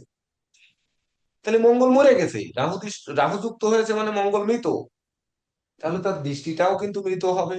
আর নিজ গৃহে দৃষ্টি দিয়ে নিজের ঘরকে নিজে পোড়াবে না, তাহলে পোড়াতে পারবেও না। কিন্তু মঙ্গল যখন চিত্রা নক্ষত্রে, মঙ্গলের নক্ষত্রে থেকে যখন মঙ্গলের ক্ষেত্রে দৃষ্টি দেবে, তার পাওয়ার আর শনির নক্ষত্রে থাকা পাওয়ার এক হবে, বলেন হবে? এখন না স্যার। না স্যার, তাহলে শনির এক শত্রু হবে হচ্ছে না। রবিচন্দ্র মঙ্গল। তাহলে মঙ্গল কিন্তু তার শত্রু, মঙ্গলের নক্ষত্রে থেকে শনির সঙ্গে তখন টেক্কা দেবে। শনি কিন্তু তখন আবার দশম দৃষ্টি পড়বে কিন্তু দশম দৃষ্টি পড়লেও এই ঘরটা শনি তুঙ্গ গৃহ। তাহলে যে ঘরটা শনি তুঙ্গ, যে শনি উঁচু করে রেখেছে যে ঘরটাকে, সেই ঘরটাকে শনি পোড়াবে না। যখনই পোড়াবে না তখন মঙ্গল কিন্তু গর্বে গর্বিত হবে। তো সেই গর্বিত মঙ্গল তাহলে কি হবে? বিবাহ করে আসছেন, আসার পরে দেখা যাচ্ছে পরের দিনই আপনার বউ বলছে তার মাথায় ব্যথা শুরু হয়ে গেছে, পা পিঠে ব্যথা শুরু হয়ে গেছে, হাঁটুতে ব্যথা শুরু হয়ে গেছে, হাত উঁচু করতে পারছে না, কড়াই আপনার এত লোকের রান্না বান্না করতে পারছে না। তাকে নিয়ে যান ডাক্তারের কাছে। যাওয়ার পরে দেখা যাচ্ছে তার হলো মানে নিউরো প্রবলেম ধরা পড়লো বা বাতের প্রবলেম ধরা পড়লো। এই লাগাতার চিকিৎসা চালিয়ে যাও, কারণ আপনার লগ্নে কিন্তু সে অষ্টম দৃষ্টি দিয়েছে। এটা বোঝা ছাড়া, মানে বোঝা ছাড়া জীবনে মুখস্থ করে এই বিচার পদ্ধতি শেখা যাবে না। এটি হচ্ছে আমার কথা। স্যার কোনো এখন আপনি ক্রমেও। যে একটা সূত্র দিলেন স্যার, এটা অত্যন্ত গুরুত্বপূর্ণ স্যার। এই যে বললেন উঁচু করে ধরে রাখা স্যার, তার হ্যাঁ, মানে স্যার যদি স্যার ধরেন প্রচন্ড মানে রকমের বন্যা শুরু হইলো, হ্যাঁ, তো বন্যার মধ্যে হচ্ছে তুঙ্গস্থ বাপটাকে ওই গ্রহটা উঁচু করে ধরে রাখছে বাপটাকে, তার মানে হ্যাঁ, ওই বাপটা জলে ডুববে না স্যার। করে ডুববে না। স- হ্যাঁ, সমস্ত নেগেটিভিটির মধ্যে এই বাপটা থেকে জাতক শুভ ফল পাবে স্যার। হ্যাঁ, শুভফল পাবে। আবার শনি যে তৃতীয় দৃষ্টি দিয়েছে এখানে, তো শনির তৃতীয় দৃষ্টিতে আমার এখানে বসে আছে পূর্ব ভাদ্রপদ মানে বৃহস্পতি, উত্তর ভাদ্রপদ মানে শনি, আর রেবতী মানে বুধ। তাহলে আমার যদি শনির নক্ষত্রে যদি উত্তর আপনার ভাদ্রপদ। মঙ্গলটা যে এখানে অবস্থান করে, তাহলে কি হচ্ছে? একাদশে অবস্থান করছে, কিন্তু হ্যাঁ, শনির নক্ষত্রে মঙ্গল বসে আছে। তাহলে আমার নক্ষত্রে মানে কি, আমার বন্ধু না হলে আমার নক্ষত্রে থাকতে দিলাম কেন ওকে? হাবড়ায় কেন আমি বের করে রেবতীতে বা ওই ভাদ্রপদে ঢেলে দিলাম না? আচ্ছা। শনির তো পাওয়ার আছে, শনি রাজযোগকারক গ্রহ, সে ইচ্ছা করলে তো পারতো, কিন্তু সে তো পারেনি। পারেনি এবং সে শনির নক্ষত্রে বসে আছে, মানে তার সঙ্গে তার মিলেমিশে চলতে হবে, কিছু করার নেই। তখন কিন্তু এই দুইজনে মিলে অফিস করতে যাবে, সকালে ভোরে উঠে কেটলিতে ভাত রান্না করে নিয়ে দুজনে মিলে অফিস করতে যাবে, আর দুজনে মিলে টাকা উপার্জন করে এনে এক জায়গায় রেখে একসঙ্গে টাকা গোনাগুনি করবে। যার টাকা তার ব্যাংকে রাখবে না কম।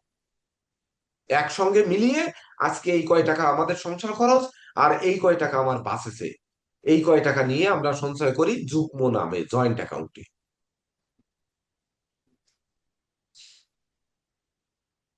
নীরজ স্যার বুঝতে পারছেন? হ্যাঁ, করবে, আদৌ করবে? বলেন, স্যার করবে? একটা হিসাবের আলোচনা করবে, করতে করতে স্যার এটা না করে হিসাব উপায় মিলাইলাম নেই। স্যার। তার না করে কোনো উপায় নেই। শনি রাজ্যকারক হলেও সপ্তম পতিকে কিন্তু সে শত্রু হওয়া সত্ত্বেও বৃহস্পতির গৃহে অবস্থান করেছে, তাকে কিন্তু তার সমান বানিয়ে নেবে। যোগ্যতায় কম থাকলেও তারে যোগ্য বানিয়ে নেবে, তারে শিখিয়ে নেবে, তাকে থাপড়াবে না। গতকালকে যেমন একটা নিউজ পেয়েছি যে ধরেন ওই ইসে স্ত্রীকে মেরে হাড় ভেঙে দেওয়া পর্যন্ত জায়েজ আছে। এটা আফগানিস্তানে আইন পাশ হয়েছে নাকি যেন, আফগানিস্তান। হ্যাঁ স্যার, এইটা স্যার। হ্যাঁ স্যার। বিভিন্ন পত্রিকায় আসছে। হ্যাঁ আমি ওটি আবার গতকালকে জন্মদিন, আমি ওইটা পেয়ে স্ক্রিনশট দিয়ে পাঠিয়ে দিয়েছি আমার বউয়ের কাছে, আর বউয়ের হচ্ছে কালকে জন্মদিন।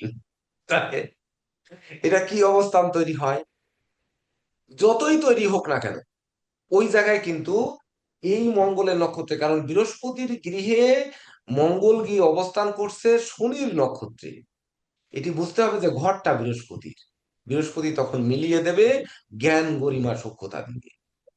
কিন্তু যদি ধরেন দ্বাদশে ব্যয়ের ঘরে থাকে, যেটি বিষ্ণু মহন্ত বাবু বারবার জানতে চেয়েছিলেন, যদি ব্যয়ের ভাবে থাকে, তাহলে অশ্বিনী নক্ষত্র কেতু, দুই হচ্ছে ভরণী নক্ষত্র শুক্র মানে লগ্নপতি, আর তিন হচ্ছে কৃত্তিকা মানে রবি, সে চতুর্থপতি, রবি তো শুভ। তাহলে লগ্নপতি শুক্র, বৃষ লগ্ন সাপেক্ষে লগ্নপতি শুক্র হচ্ছে পাপ গ্রহ। তাহলে যদি আমরা বলি ভরণী নক্ষত্রে মঙ্গল বসে আছে নিজ গৃহে শুক্রের নক্ষত্রে, তাহলে শনির সাথে এখানে তো কোনো কানেকশন হয়নি, কোনো দৃষ্টি দৃষ্টি হয়নি। তাহলে শনি এখানে মঙ্গলকে কি করবে? তাহলে মঙ্গল তার ওই লগ্ন ভাব মানে দেহ ভাবকে, তার লগ্ন থেকে জীবিকা, লগ্ন থেকে সব চরিত্র, লগ্ন থেকে যে ব্যক্তিত্ব, তার যে গুণ, এই গুণগুলো কিন্তু সে নষ্ট করবে, কারণ শুক্রের নক্ষত্রের শত্রু। কেতু যদি বিচার করতে হয়, কেতুর অবস্থান অনুযায়ী কেতু বিচার করতে হবে। কেতু কোন ঘরে আছে সেই অনুযায়ী বিচার করতে হবে। এইবার তারপরে হচ্ছে কৃত্তিকা রবি, রবিরও অবস্থান অনুযায়ী বিচার করতে হবে। কিন্তু রবিটাকে আপনি বিচার করতে পারছেন, কিন্তু শনি দিয়ে অনেকটা কভার করে ফেলতে পারছেন, কিন্তু আপনার ওই শুক্রকে তার ভাব না দেখে পারছেন না, উপরন্তু কেতুকেও তার ভাব না দেখে কিন্তু পারা যাচ্ছে না। সে কোন ঘরে অবস্থান করছে এটি না দেখে বিচার করার সুযোগ নেই। বোঝা গেল? হুম। আর শনি এই আর একটা দৃষ্টি দিয়েছে সপ্তমে। তাহলে সপ্তমে দৃষ্টি দিয়েছে যে, আমার ক্লাস একটু কঠিন হয়ে যায় বেশি। সপ্তমে দৃষ্টি দিল, তাহলে দিল কে? পুনর্বসু নক্ষত্র মানে বৃহস্পতি। তাহলে বৃষ লগ্ন সাপেক্ষে বৃহস্পতি পাপ। তাহলে পুনর্বসু নক্ষত্রে যদি শনি দৃষ্টি দেয়, তাহলে বৃহস্পতিকে দৃষ্টি দিয়েছে, বৃহস্পতি হচ্ছে এই লগ্নের আয়পতি এবং অষ্টম, তাহলে পাপ। তাহলে আমার তৃতীয় ভাই বোন কি বড়জন আমার ধন সম্পদ লুণ্ঠন করবে না ছোটজন করবে, এটি কিভাবে বিচার করবেন? না বড়জনের সহযোগিতা পাবেন না ছোটজনের পাবেন? এখানে সহযোগিতা পাবেন না হারাবেন, এটা আপনাকেই বিচার করতে হবে, আমি আর বলে দিলাম না। এইবার পরের অংশ আসি, পুষা নক্ষত্র শনি। শনি নক্ষত্রে দৃষ্টি দেবে, পুষা নক্ষত্র। সেক্ষেত্রে কি, ভাই বোন মিলেমিশে অবশ্যই থাকতে হবে তাকে, কিচ্ছু করার নেই তার। শনি রাজ্যকারক গ্রহ, না মিললেও ওই মিলিয়ে রাখবে।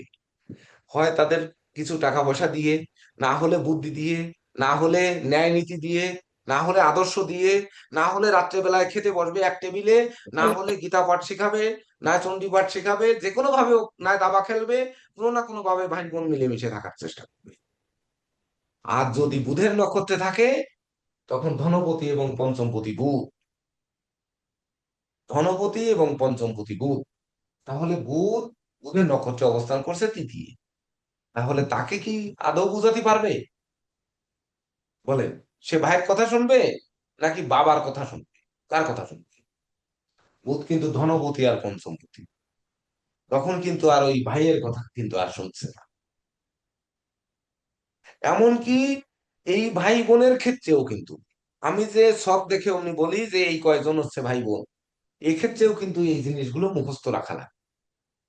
তা মুখস্থ তো আর করা সম্ভব না আমার ব্রেনে, আমার এই পচা গোবর ভরা ব্রেনে তো মুখস্থ করা সম্ভব, কিন্তু আমি এই কৌশলগুলো মনে রাখি সব সময়, তার উপরে প্রেডিকশন করি, মিললে মিললো, না মিললে না। বুঝতে পারছেন? আপনাদের সেটি শিখিয়ে দেওয়া। শেষ বাদক সম্পর্কে জেকে দেব স্যার এইবার কিছু বললে বলেন, আমরা হোরায় চলে যাই এবার। স্যার এই একটা কথাই বলবো স্যার, মানে ওই যখন যে গ্রহ বাধক হয় তখন সে এক গুটি জল নিয়ে পেছনে দাঁড়ায় থাকে, যখন এই জাতকের ভালো কিছু হয় তখন ওই ভালো কিছুর মধ্যে জল ঢেলে দেয় আর কি স্যার। এটা হচ্ছে শেষ প্রেডিকশন স্যার। রান্না তরকারিতে লবণ দিয়ে দিতে পারে, হ্যাঁ অথবা স্যার। রান্না তরকারিতে একটু মশলা দিয়ে দিতে পারে। বলেন, যদি লবণ দিয়ে দেয়, আপনারা বহু নাটকে দেখেছেন স্যার যে যে স্যার লবণ আমি দিয়ে। স্যার আলোচনা শুনতে শুনতে একটা হিসাব মিলাইলাম স্যার, এত হ্যাঁ, একুরেট ভাবে হিসাবটা মিলে গেছে স্যার। এই বাধক হ্যাঁ, গ্রহ কেন ব্যক্তির জীবনে এত প্রভাব ফেলতেছে শুভ গ্রহ হওয়া সত্ত্বেও, এই হিসাবটা এখন মিলাইলাম স্যার। আমি চিন্তা করতে হুম। পারছি যে আসলে সত্যি তো ব্যাপারগুলো তো এইরকমই।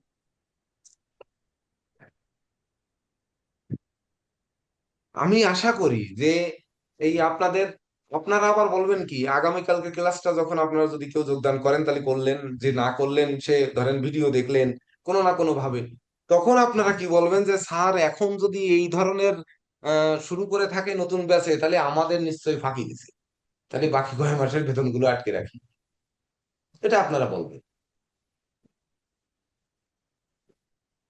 দেখেন বলবেন।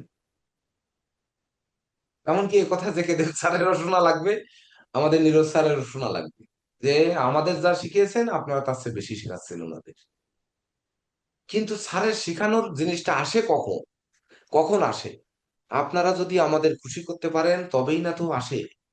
তো আপনারা এই ব্যাচ খুশি করেছেন, আমি আশা করব যে আপনারা বেশি পাচ্ছেন। কিন্তু তারপরেও আমাদের কিন্তু সংকল্প রয়েছে সামনের ব্যাচে আরো ভেঙে দিতে। কিন্তু আপনারা নিতে পারছেন না, আমার মাঝে মাঝে মনে হয় যে আপনারা নিতে পারছেন না। আমার ক্লাসে নিজে নিজে থমকে যাই, আমার মনে হয় যে আপনারা পরিপূর্ণরূপে নিতে পারছেন না। আর হচ্ছে আমি যদি পরিপূর্ণরূপে দেই তাহলে আবার শত্রুর সৃষ্টি বেশি হবে, সেজন্যও অনেকটা চেপে থাকতে হয়। যেহেতু আগুন জ্বলছে অন্য পাশে, আমি একবারে তো আর ফায়ার ব্রিগেড এনে নিভাতে পারছি না। যখন ফায়ার ব্রিগেড দিয়ে নিভাতে পারছি না, তখন একটু একটু করে আগুনের কাছাকাছি যে যে তাপ সহ্য করছি, করতে করতে ওটাও যখন সয়ে যাবে তখন দেবো ঢেলে। সেই জল ঢালবো, সেই যে জল, যেকে দেব স্যার বললেন জল ঢালবো, ঢালবো তো তারও তো একটা প্রস্তুতি নিতে হবে। এক ঘটি জল ঢেলে তো আর ওই আগুন নিভানো যাবে না। কারণ বিপক্ষে, আমাদের বিপক্ষে কিন্তু লাখো জ্যোতিষ, আর আমাদের পক্ষে কিন্তু কেউ নেই। এটি কিন্তু মাথায় রাখতে হবে। সবাই বলে যে ম্যাক্সিমাম জ্যোতিষরা, 99% জ্যোতিষরা বলে কেসিফাল হচ্ছে বক বক করে আর ভুয়া জিনিস শিখায়। এটা অনেক কমেন্টে আছে, আপনাদের ক্লাসের ভিডিওর কমেন্টে আছে, দেখবেন ওইখান থেকে। বুঝতে পেরেছেন? তাহলে সেখানে আমি যে জল ঢালবো কি করে? আমাদের তিনজনকে মেরে দেবে না, যে দেব স্যারকে, আমাকে আর নীরজ স্যারকে, আর আমাকে মেরে দিয়ে দিই, কিন্তু আমার মরণে যদি এই এই দুই স্যারের মরণ হয় তাহলে কি হবে? হুম? আর সেই সঙ্গে আপনারা যারা প্র্যাকটিসে যাবেন, যদি আপনারাও সেই দোষে দোষী হন তখন কি হবে? তার জন্য অনেক কিছু চেপে দিতে হবে বা যেতে হচ্ছে। আচ্ছা, যাই হোক, আমরা বাধককে বাদ দিলাম। তাহলে বাধক ব্যাপারে কোনো প্রশ্ন আছে? কারো কোনো প্রশ্ন? এটা চর্চা স্যার আছে। ব্যতিরেকে কিন্তু বাধক আছে। জীবনেও মনে রাখতে পারবেন না, এটি আপনাদের বলে রাখি। বাধক কিন্তু সঙ্গে সঙ্গে যদি কয়েকদিন চর্চা না করেন, এটি মনে রাখতে পারবেন না। এবং একটি প্ল্যানেট নিয়ে তার বাধকের অবস্থান দেখে, আমি যেভাবে বললাম যে এই যোগ বিয়োগ করে করে তার দশা অন্তর্দশা, ডিরেক্ট বই পুস্তকে পাবেন হচ্ছে বাধকের দশা অন্তর্দশা মানে নেগেটিভ, আর আমি বাধকের দশা অন্তর্দশা মানে অনেক পজিটিভ, এরকম বহুত প্ল্যানেট পেয়েছি। তার তিনটি মানে দুটি ব্যাখ্যা মাত্র এখানে দিলাম, ভাগ্যবান যে পজিটিভ পেয়েছি।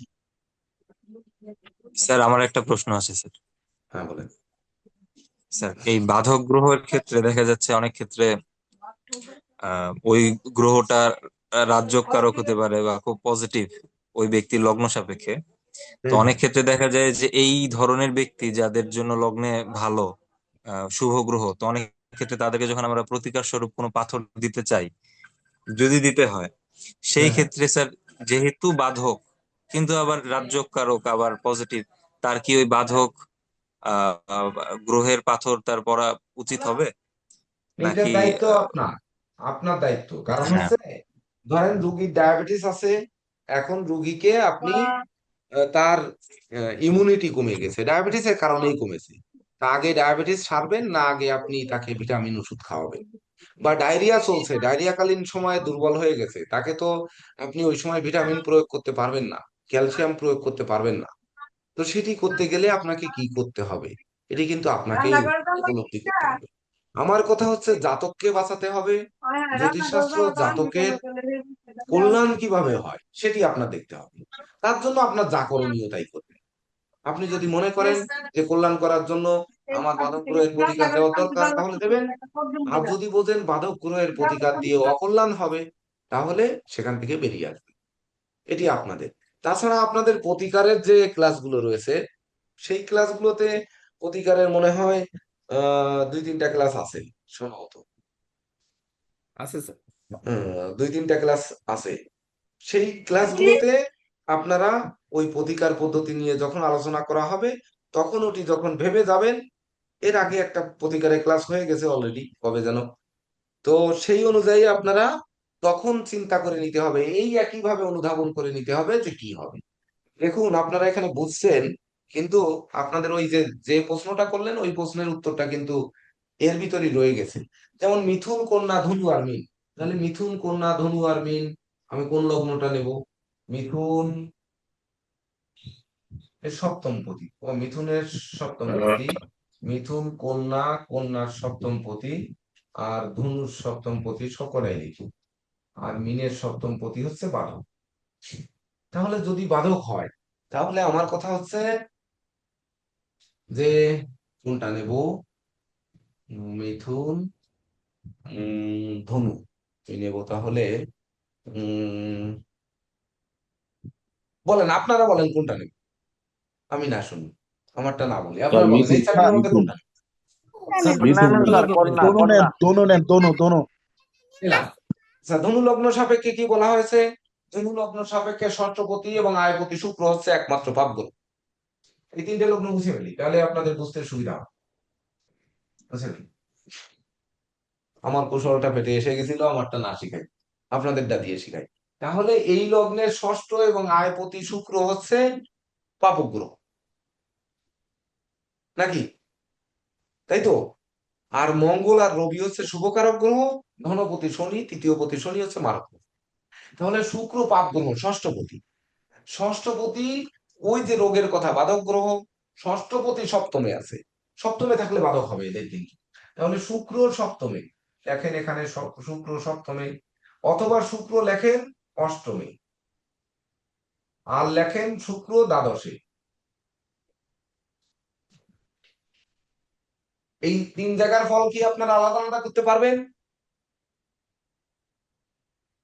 এটি স্যার প্রভাব, আমি তিনটেই প্রভাব। দ্বাদশের দ্বাদশের দ্বাদশের কথাটা বলতে চাচ্ছি স্যার, সেখানে নিরাময় হচ্ছে বাধা দিবে স্যার। হ্যাঁ, এটা আলাদা করতে আপনারা পারবেন কিনা।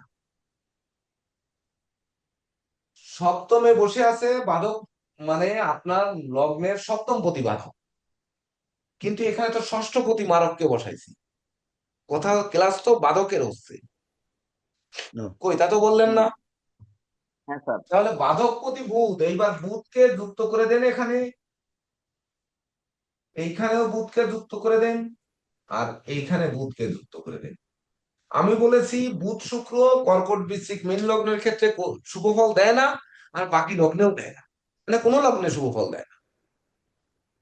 তাহলে এই যে ধনু লগ্ন সাপেক্ষে বুধ শুক্র যুক্ত হয়ে তার সপ্তম ভাবের শুভত্ব বাড়াবে না কমাবে, কি করতে পারবে এরা? অষ্টম ভাবে শুভত্ব বাড়াতে কমাতে কি পারবে, আর দ্বাদশ ভাবে বাড়াতে কমাতে কি পারবে? এর মধ্যে পার্থক্য হবে না, তারতম্য হবে না? এই তারতম্যটাই হচ্ছে সনাতন অ্যাস্ট্রোলজিক্যাল কোচিং সেন্টার আপনাদের শিখাতে চায়। এটি কোনো গ্রন্থে থাকে না, কোনো গ্রন্থে নেই, আর জীবনে এই গ্রন্থ রচিত হবে কিনা জানি, কারণ জ্যোতিষ গবেষক এখন আর পাওয়া যাবে না। তখন আমাদের দেখতে হবে যে আমার সপ্তম প্রতি বাধক সে নিজ গৃহে। তাহলে সপ্তম প্রতি বাধক নিজ গৃহে, এখানে মঙ্গল রাহু বৃহস্পতি তিনটি নক্ষত্র। তাহলে বৃহস্পতির নক্ষত্রে যদি থাকে, তাহলে আমি বলেছি রাহু বৃহস্পতি যুক্ত হলে গুরু চণ্ডাল হয়, শুক্র বৃহস্পতি ও গুরু চণ্ডালের থেকে বেশি নেগেটিভ ফল দেয়। তাহলে যখন শুক্রের নক্ষত্রে থাকবে, ও শুক্রের নক্ষত্রে তো থাকছে না, শুক্র যখন বৃহস্পতির নক্ষত্রে থাকছে তখন গুরু চণ্ডাল হচ্ছে, যখন রাহুর নক্ষত্রে থাকছে শুক্র তখনও গুরু চণ্ডাল হচ্ছে, আর যখন মঙ্গলের নক্ষত্রে শুক্র থাকছে, তাহলে মঙ্গলের সাথে শুক্রের শত্রুতা নেই, আর শুক্রের সাথেও মঙ্গলের কোনো শত্রুতা নেই। তাহলে ফলাদেশ অলরেডি পার্ট হয়ে যাচ্ছে না, তিন পার্ট হয়ে যাচ্ছে না, যাচ্ছে। হ্যাঁ সেই স্যার। তিন পার্টকে আলাদা লিখবে। এইবার কর্কটের তিন পার্ট, তখন কি করবেন? কর্কটে হচ্ছে বৃহস্পতির নক্ষত্র, শনির নক্ষত্র আর বুধের নক্ষত্র। তাহলে বুধ নিজের নক্ষত্রে থাকলে বুধ বলবান হবে, তাহলে বাধাপতি বলবান হচ্ছে। ভেবে দেখেন, বাধকপতি বলবান হচ্ছে, এমনকি বুধ বৃহস্পতির নক্ষত্রে যদি থাকে তাহলে বাধকপতি বলবান হচ্ছে। ওই যে রোগ বাড়বে না রোগ সারবে, সে বাধকপতি বলবান। কেমনে কেমনে সারবে? নাকি রোগ আসবে না? ওরে শুক্রই তো পাপ গ্রহ ষষ্ঠপতি, এসে রোগ এনে দিয়েছে অলরেডি, সেই সঙ্গে বাধকপতি, তাহলে তার জীবন সঙ্গীর যদি কোনো রোগ হয় সেটি আর সারবে না। কারণ শুক্র তো আপনার জন্য পাপ, আপনি নিয়ে আসছেন একজন রিকন্ডিশন গাড়ি, আপনি রিকন্ডিশন গাড়ি এখন তো রোজ সারতেই হবে, রোজ গ্যারেজে নিতে হবে, এর উপায় নেই নানি। এইবার যদি পুষ্যা নক্ষত্রে শনির নক্ষত্রে থাকে, তাহলে শনির জন্য শুক্র বুধ কেউ শত্রু না, কিন্তু শনির নক্ষত্রে বসে আছে ধনু লগ্নের শনি মারক গ্রহ, সরাসরি মেরে দিতে পারে সেই। বুদ্ধির ভুলে নষ্ট হতে পারে, শুক্র প্রেমের কারণে গলায় দড়ি দেয়া, আত্মহত্যা, এগুলো হতে পারে অষ্টম ঘর, যেহেতু অষ্টম ঘর বাধা, মৃত্যু, অপমান, পরাজয়, অপবাদ, পুলিশি ঝামেলা, এই সব কিছু তো অষ্টম ঘর হতে পারে। এইবার দ্বাদশে যদি থাকে, ওখানে আর ব্যাখ্যা দিলাম না, দ্বাদশে যদি থাকে তাহলে সময় নেই আমাদের, তাহলে বৃহস্পতির নক্ষত্র আর জ্যেষ্ঠা হচ্ছে কার? জ্যেষ্ঠা হচ্ছে শনি, আর শনি বুধ, তাহলে বৃহস্পতি শনি আর বুধ। তো বৃহস্পতি শনি আর বুধ মানে আপনার কি হবে? শনির নক্ষত্রে যখন মারক দ্বাদশে, সেই মারক এর নক্ষত্রে যখন থাকবে, আর যখন বৃহস্পতির নক্ষত্রে থাকবে আর বুধের নক্ষত্রে যখন থাকবে, সেটি তো এখানেই বুঝলে। তাহলে ব্যয়টা কোন দিক থেকে হবে? তখন কি আপনি বলতে পারবেন না সপ্তম দশম? তাহলে যেহেতু সপ্তম এবং দশম পতি হচ্ছে বুধ, বুধ মারক হচ্ছে, তাহলে কর্মে যেটি পাবো সেটি ব্যয় হবে, না কর্মে যেটি পাবো সেটা কর্ম নাশ করবে বা কর্মক্ষেত্রে অশান্তির সৃষ্টি হবে, না কর্মক্ষেত্র দুজনের এক জায়গায় হবে? স্বামী স্ত্রী এক প্রতিষ্ঠানে কর্ম করে না, অনেক জায়গায় করে না, একই প্রতিষ্ঠানে দুইজন কর্ম করে না, সেরকম হবে কি? স্যার আমরা যদি পদ্ধতিগত ভাবে একটু বলি স্যার, জাস্ট মানে তারাদেরকে মানে বোঝানোর জন্য বলছি। যেমন স্যার সপ্তমপতি বুধ আমি ধরে নিলাম স্যার অনুরাধা নক্ষত্রে আছে, তো হ্যাঁ, সপ্তম হচ্ছে আমার স্ত্রী, আমার স্ত্রী আসছে মারকপতি নক্ষত্রে দ্বাদশে, দ্বাদশ ভাবে হচ্ছে হাসপাতাল বিচার করা হয়। তাহলে আমার হ্যাঁ, স্ত্রী অসুস্থ হয়ে হাসপাতালে ভর্তি হয়েছে, মারকপতি নক্ষত্রে বসে আছে, মানে হাসপাতাল থেকে বাড়ি ফিরবে কি ফিরবে না, বিষয়টা এরকমটা তো হতে পারে স্যার। হ্যাঁ। কেন আপনার মানে রিকন্ডিশন গাড়ি গ্যারেজে নিয়ে গেছেন, ওখানে মিস্ত্রি বললো এত পরিমাণে সারতে হবে, ওই সারার টাকার থেকে এই ওটা বিক্রি করে দেয়, আপনি দেন না? হ্যাঁ স্যার। একটা ফ্যান নষ্ট হয়েছে, ফ্যান সারতে যেয়ে বললেন কয়েল বাঁধাতে হবে, ওদিকে আবার পাখা নষ্ট হয়ে গেছে, স্ক্রুর গাঁট প্যাঁচ কেটে গেছে, এই বিক্রি করলে 200 টাকা পুরানো বিক্রি করতে পারো, আর না হলে সারতে গেলে আমার 2500 টাকা লাগে। এখন আপনি দেখবেন 2500 টাকা না নিয়ে দিয়ে না সেরে আমি ওখানে 3000 টাকা দিয়ে একটা নতুন কিনে নিয়ে আসি, তো আপনি পরিবর্তন করবেন না? ওইভাবে না বলে অন্যভাবে তো বলা যায়। তো জীবনের যত প্রশ্ন, মানুষ কিন্তু বাধকটার গুরুত্ব কেমন বোঝেন একটু এক কথায়, এখান থেকে ছেড়ে দেবো, এই কথা শেষ। সেটি হচ্ছে যে জীবনে কেউ বাধায় না পড়লে কিন্তু আপনার কাছে আসবে না। 12টায় জ্যোতিষের চেম্বার খুলতো, আমি জানাকে গুরুজি বলে স্বীকার করি, সেই গুরুজি 12টায় চেম্বার খুলতেন, উনি কখনো 11টায় খুলতেন না, কখনো কোনোদিন 10টায় খোলেন না। তো আমি বলি 12টায় আসেন, আর উনি সন্ধ্যা 6টা পর্যন্ত 7টা পর্যন্ত চেম্বার করেন। আমি বলতাম যে 12টায় কেন আসেন, সকাল 9টায় আসবেন বা 10টা থেকে 1টা পর্যন্ত করবেন, দুপুরে খাওয়া দাওয়া করে বিশ্রাম টিশ্রাম নেবেন, আবার বিকালে 4টে 5টার সময় এসে রাত 8টা পর্যন্ত করবেন। তাহলে মানুষেরও দুপুরে খাওয়া দাওয়ার সময় তো আমাদের কেউ থাকে না, তাহলে আমরা এইভাবে করতে পারি। তা বললো তোর আর একটু বুঝতে হবে। তো কয়েকদিন ধরেন পাশে পাশে থাকতে থাকতে উনি দেখি কি কোনো লোক কিন্তু আসলে 12টার আগে আসে না। তো আমি রোজ খালি ওই প্রশ্নের উত্তর করি। তো উনি শুধু একটা কথা বলছিল, যে ক্লায়েন্ট যে সময় আসবে তার নাম সহ ডান পাশে টাইম লিখে রাখবে। তো যতদিন ধরেন এটা যাচাই করেছি, ততদিনের ভিতর 12টার আগে কেউ আসেনি। ফোন আসলেও 12টায় আসছে, আর লোক আসলেও 12টা আসছে, মানে মানুষের 12টা না বাজলে জ্যোতিষের কাছে আসবে না, এটা মাথায় রাখবে। এই 12টা বেজে গেলে কিন্তু বাধক কিন্তু 12টা বাজায় দিলে তারপরে মানুষ আসে, এটা একটা মারাত্মক গুরুত্ব। এইটি আমাদের যে কে দেব স্যার এই বাধকের ক্লাসের সাথে নিয়ে দিয়েছেন, আবার ঘোরা, আবার প্রশ্ন লগ্ন, এ কবে শেষ হবে? এ তো আজকে রাত হলেও শেষ হবে না। স্যার আমাদের শিক্ষার্থীরা আবার বলবে না তো আমাদের যে আমরা কম শেখাই স্যার, এর জন্য সব বেশি রেখে দিলাম স্যার।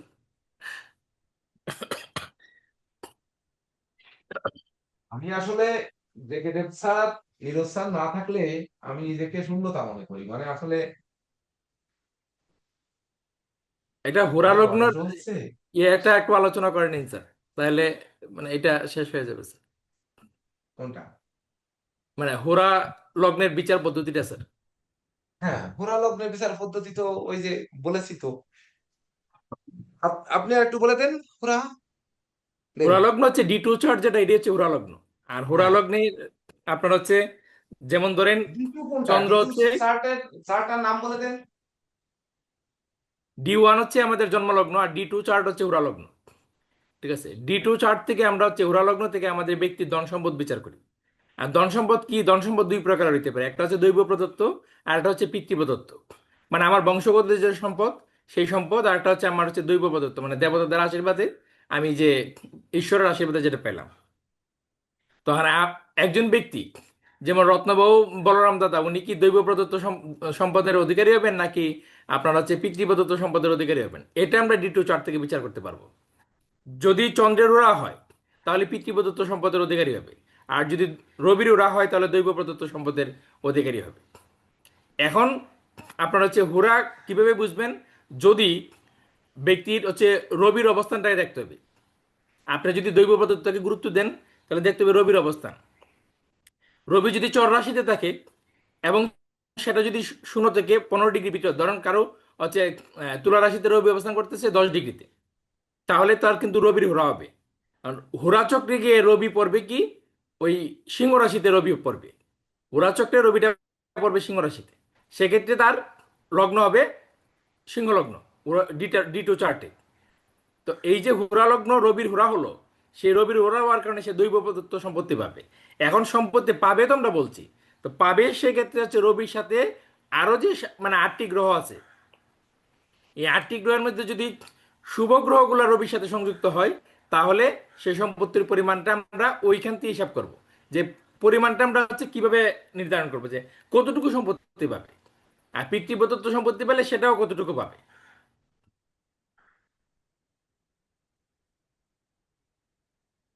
এবার হ্যাঁ স্যার, বিষয়টা ক্লিয়ার বলেন হচ্ছে বলেন কিনা? বলেন, আরেকটু বলেন আরেকটু বলেন।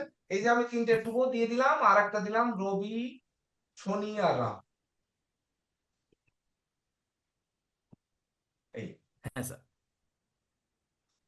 তো এই ক্ষেত্রে আপনার হচ্ছে আহ, যেমন হুরা লগ্নে যখন আপনার রবির হুরায় আপনি পড়লেন, দেখেন আপনার প্রথম যেখানে দিচ্ছে স্যারের রবি বৃহস্পতি এবং বুধ এখানে যুক্ত আছে, তো বুধের সাথে রবির সমতা আছে, আর রবি বুধে বুধাদিত্য যুগ হয়। আর বৃহস্পতি যখন যুক্ত হয় তখন শুভ গ্রহ যুক্ত হয়েছে, মানে হচ্ছে পিতৃপুরুষের আশীর্বাদ পাইছে এবং যে গুরুর আশীর্বাদ পাইলো। তো এই জায়গায় যখন কোনো ব্যক্তি গুরুর আশীর্বাদ পায় আর তার যদি দৈব কৃপা থাকে, যেহেতু রবির ওরা মানে দৈব কৃপা আছে তার প্রতি, তো দৈব কৃপা আছে, সে জ্ঞানের মধ্যে আছে এবং সে গুরুর কৃপা পাইছে, তো তার প্রচুর সম্পদ হবে। এবং সেই সম্পদ কোন প্রকারের সম্পদ? দৈব প্রদত্ত সম্পদ বলতে আমরা শুধু টাকা পয়সা বুঝবো না, এখানে তার জ্ঞান বলি, তার হচ্ছে আধ্যাত্মিকতা বলি, তার সর্বদিক দিয়ে হচ্ছে সে প্রচুর ধনের অধিকারী হবে। আবার যখন আপনার রবি শনিযুক্ত এবং রাহুযুক্ত হয়, যদিও এটা রবির গড় কিন্তু শনিযুক্ত এবং রাহুযুক্ত মানে পীড়িত হওয়া, আপনার হচ্ছে ধরেন কোনো একজন ব্যক্তি তার নিজের বাড়িতে বসে আছে, কিন্তু এখানে চেয়ারের মধ্যে 4টা পিঁপড়ে আছে, তো পিঁপড়ে তো কামড় দিবে, কামড় দিয়ে কিছুটা হলে তো শান্তি বিঘ্নিত করবে। তো শনি এবং রাহু সেরকম ভাবে শান্তি বিঘ্নিত করবে। তো ওই জায়গায় হচ্ছে দৈব প্রদত্ত সম্পত্তি পাওয়ার ক্ষেত্রেও সে যতটা পরিমাণে যেমন আমাকে একজন একদিন এসে প্রশ্ন করছিল যে দাদা আমি কি 100 কোটি টাকার মালিক হব? তা আমি বলছিলাম যে না, আপনি 100 কোটি টাকার মালিক হবেন না। ঠিক আছে, কয় আপনার মুখের উপরে বলে দিলেন? আমি বলছি হ্যাঁ বলে দিলাম। তো আমি ওই D2 চার্ট দেখে আপনার বলছিলাম যে উনি 100 কোটি টাকার মালিক হবেন না। তাহলে যখন আপনারা সূক্ষ্ম বিচার এই করবেন লগ্নের তখন পরের একটু 15 ওইদিকে ডিগ্রি নজর বলেন, দিতে হবে। পরের 15 ডিগ্রি। স্যার পরের 15 ডিগ্রি যদি বলি তাহলে রবি চলে যাবে স্যার চন্দ্রের গড়ে, মানে কর্কটে রবি চলে যাবে স্যার। হ্যাঁ এখন কর্কটে যদি রবি চলে যায়, and উনার যে লগ্নটা মূলত তো স্যার ওই ইয়েতে ব্যক্তির যে লগ্নের ডিগ্রি সেই সাপেক্ষে তো স্যার মানে ইয়েটা হবে স্যার, হুরার লগ্নটা নির্ধারণ করবে।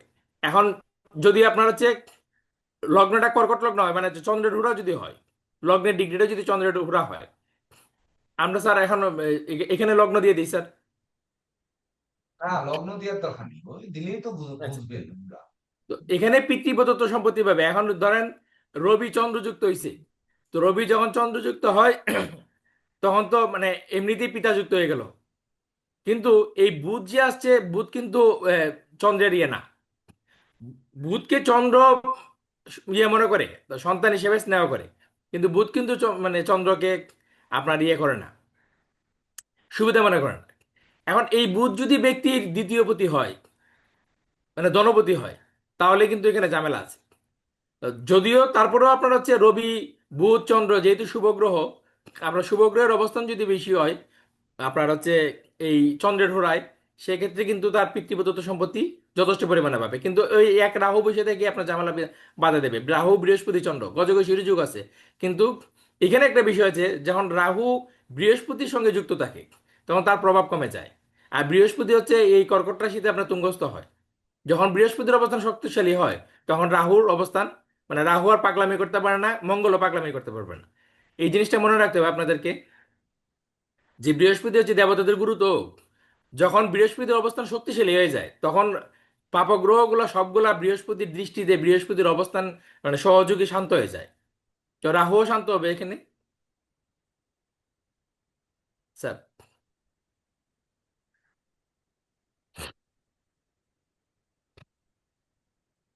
বলছি স্যার হোরা থেকে কি কি বিচার করে একটু আরেকবার বলবেন? হোরালগ্ন থেকে ব্যক্তির ধন বিচার করা হয়, আমাত্ম বিচার করা হয়, শুধুমাত্র ধন?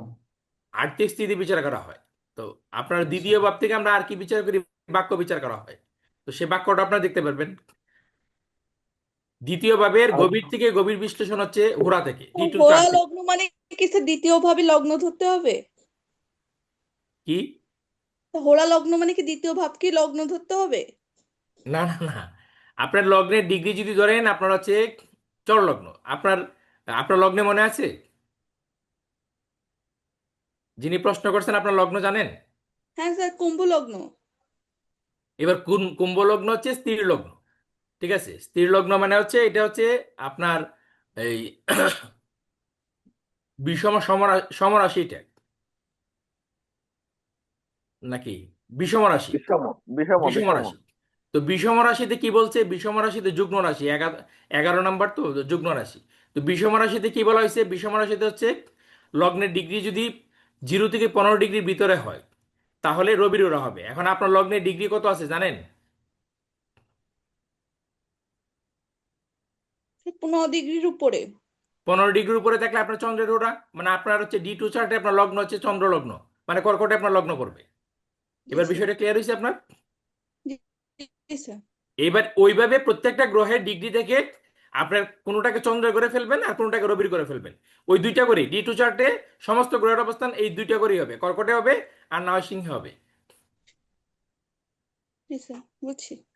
এখন আপনার লগ্ন যেহেতু চন্দ্র লগ্ন, তো চন্দ্র লগ্নে আপনি দেখবেন যে গ্রহের অবস্থান কি কি পড়ছে। যদি সমস্ত শুভ গ্রহ হয় তাহলে আপনার হচ্ছে আপনার পিতৃপ্রদত্ত সম্পদের পরিমাণটা কম হবে বা বেশি হবে। অর্থাৎ আপনার পিতার সম্পদ কম না বেশি, এটা আপনার D2 চার্ট দেখলে আপনি বুঝে যাবেন। জি স্যার। শেষ কথা আর একটা কথা জুড়ে দেন যে সবকিছু কিন্তু অদিষ্ট কিছু থাকে। তারপরে হচ্ছে যেহেতু দৈব বললেন, দৈবটাই অদিষ্ট, এমনকি তার থাকবে কি থাকবে না সেটি মাদার প্ল্যানেটেও বোঝা যাবে। D2 চার্টে যত প্রবেশ করবেন তত আরো মানে কঠিন থেকে কঠিনতর দিকে আপনারা ধাবিত হচ্ছেন। তথাপিও বিচার পদ্ধতির সময় আপনাদেরকেই বিচার করতে হবে।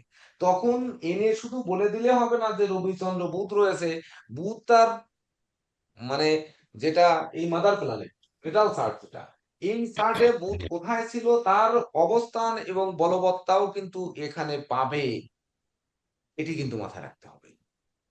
হ্যাঁ স্যার, বিচার পদ্ধতি তো স্যার আসলে স্যার আপনি আমাদেরকে শিখাইছেন স্যার, আমরা শিখছি, কিন্তু মানে আমি ততটুকু বিচার করতে পারি স্যার যতটুকু আমার ধারণ শক্তি আছে স্যার। হ্যাঁ, তো এটা স্যার বিচার শক্তি তো স্যার আপনার ম্যান টু ম্যান বেরি করে।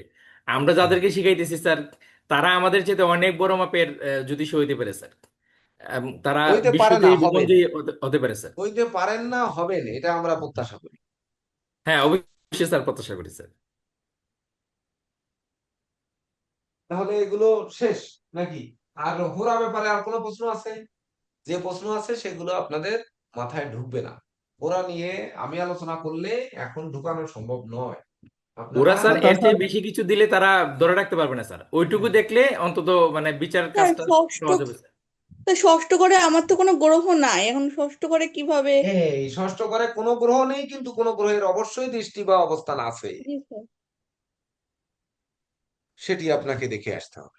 জি এই স্যার। প্ল্যানেটে কোন ঘরে কোনো গ্রহ নেই? গ্রহ তো এক জায়গায় আছে 4টি, এক জায়গায় 2টি, সে 3 আর 2 5টি ঘরে।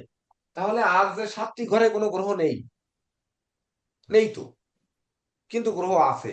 দেখেন এখানে চন্দ্র শনি আছে, রাহুর দৃষ্টি আছে। এখানে তৃতীয় দেখেন মঙ্গলের দৃষ্টি আছে। এখানে চতুর্থে যদি ওই 3 নাম্বার ঘরে যদি যান শনির দৃষ্টি আছে।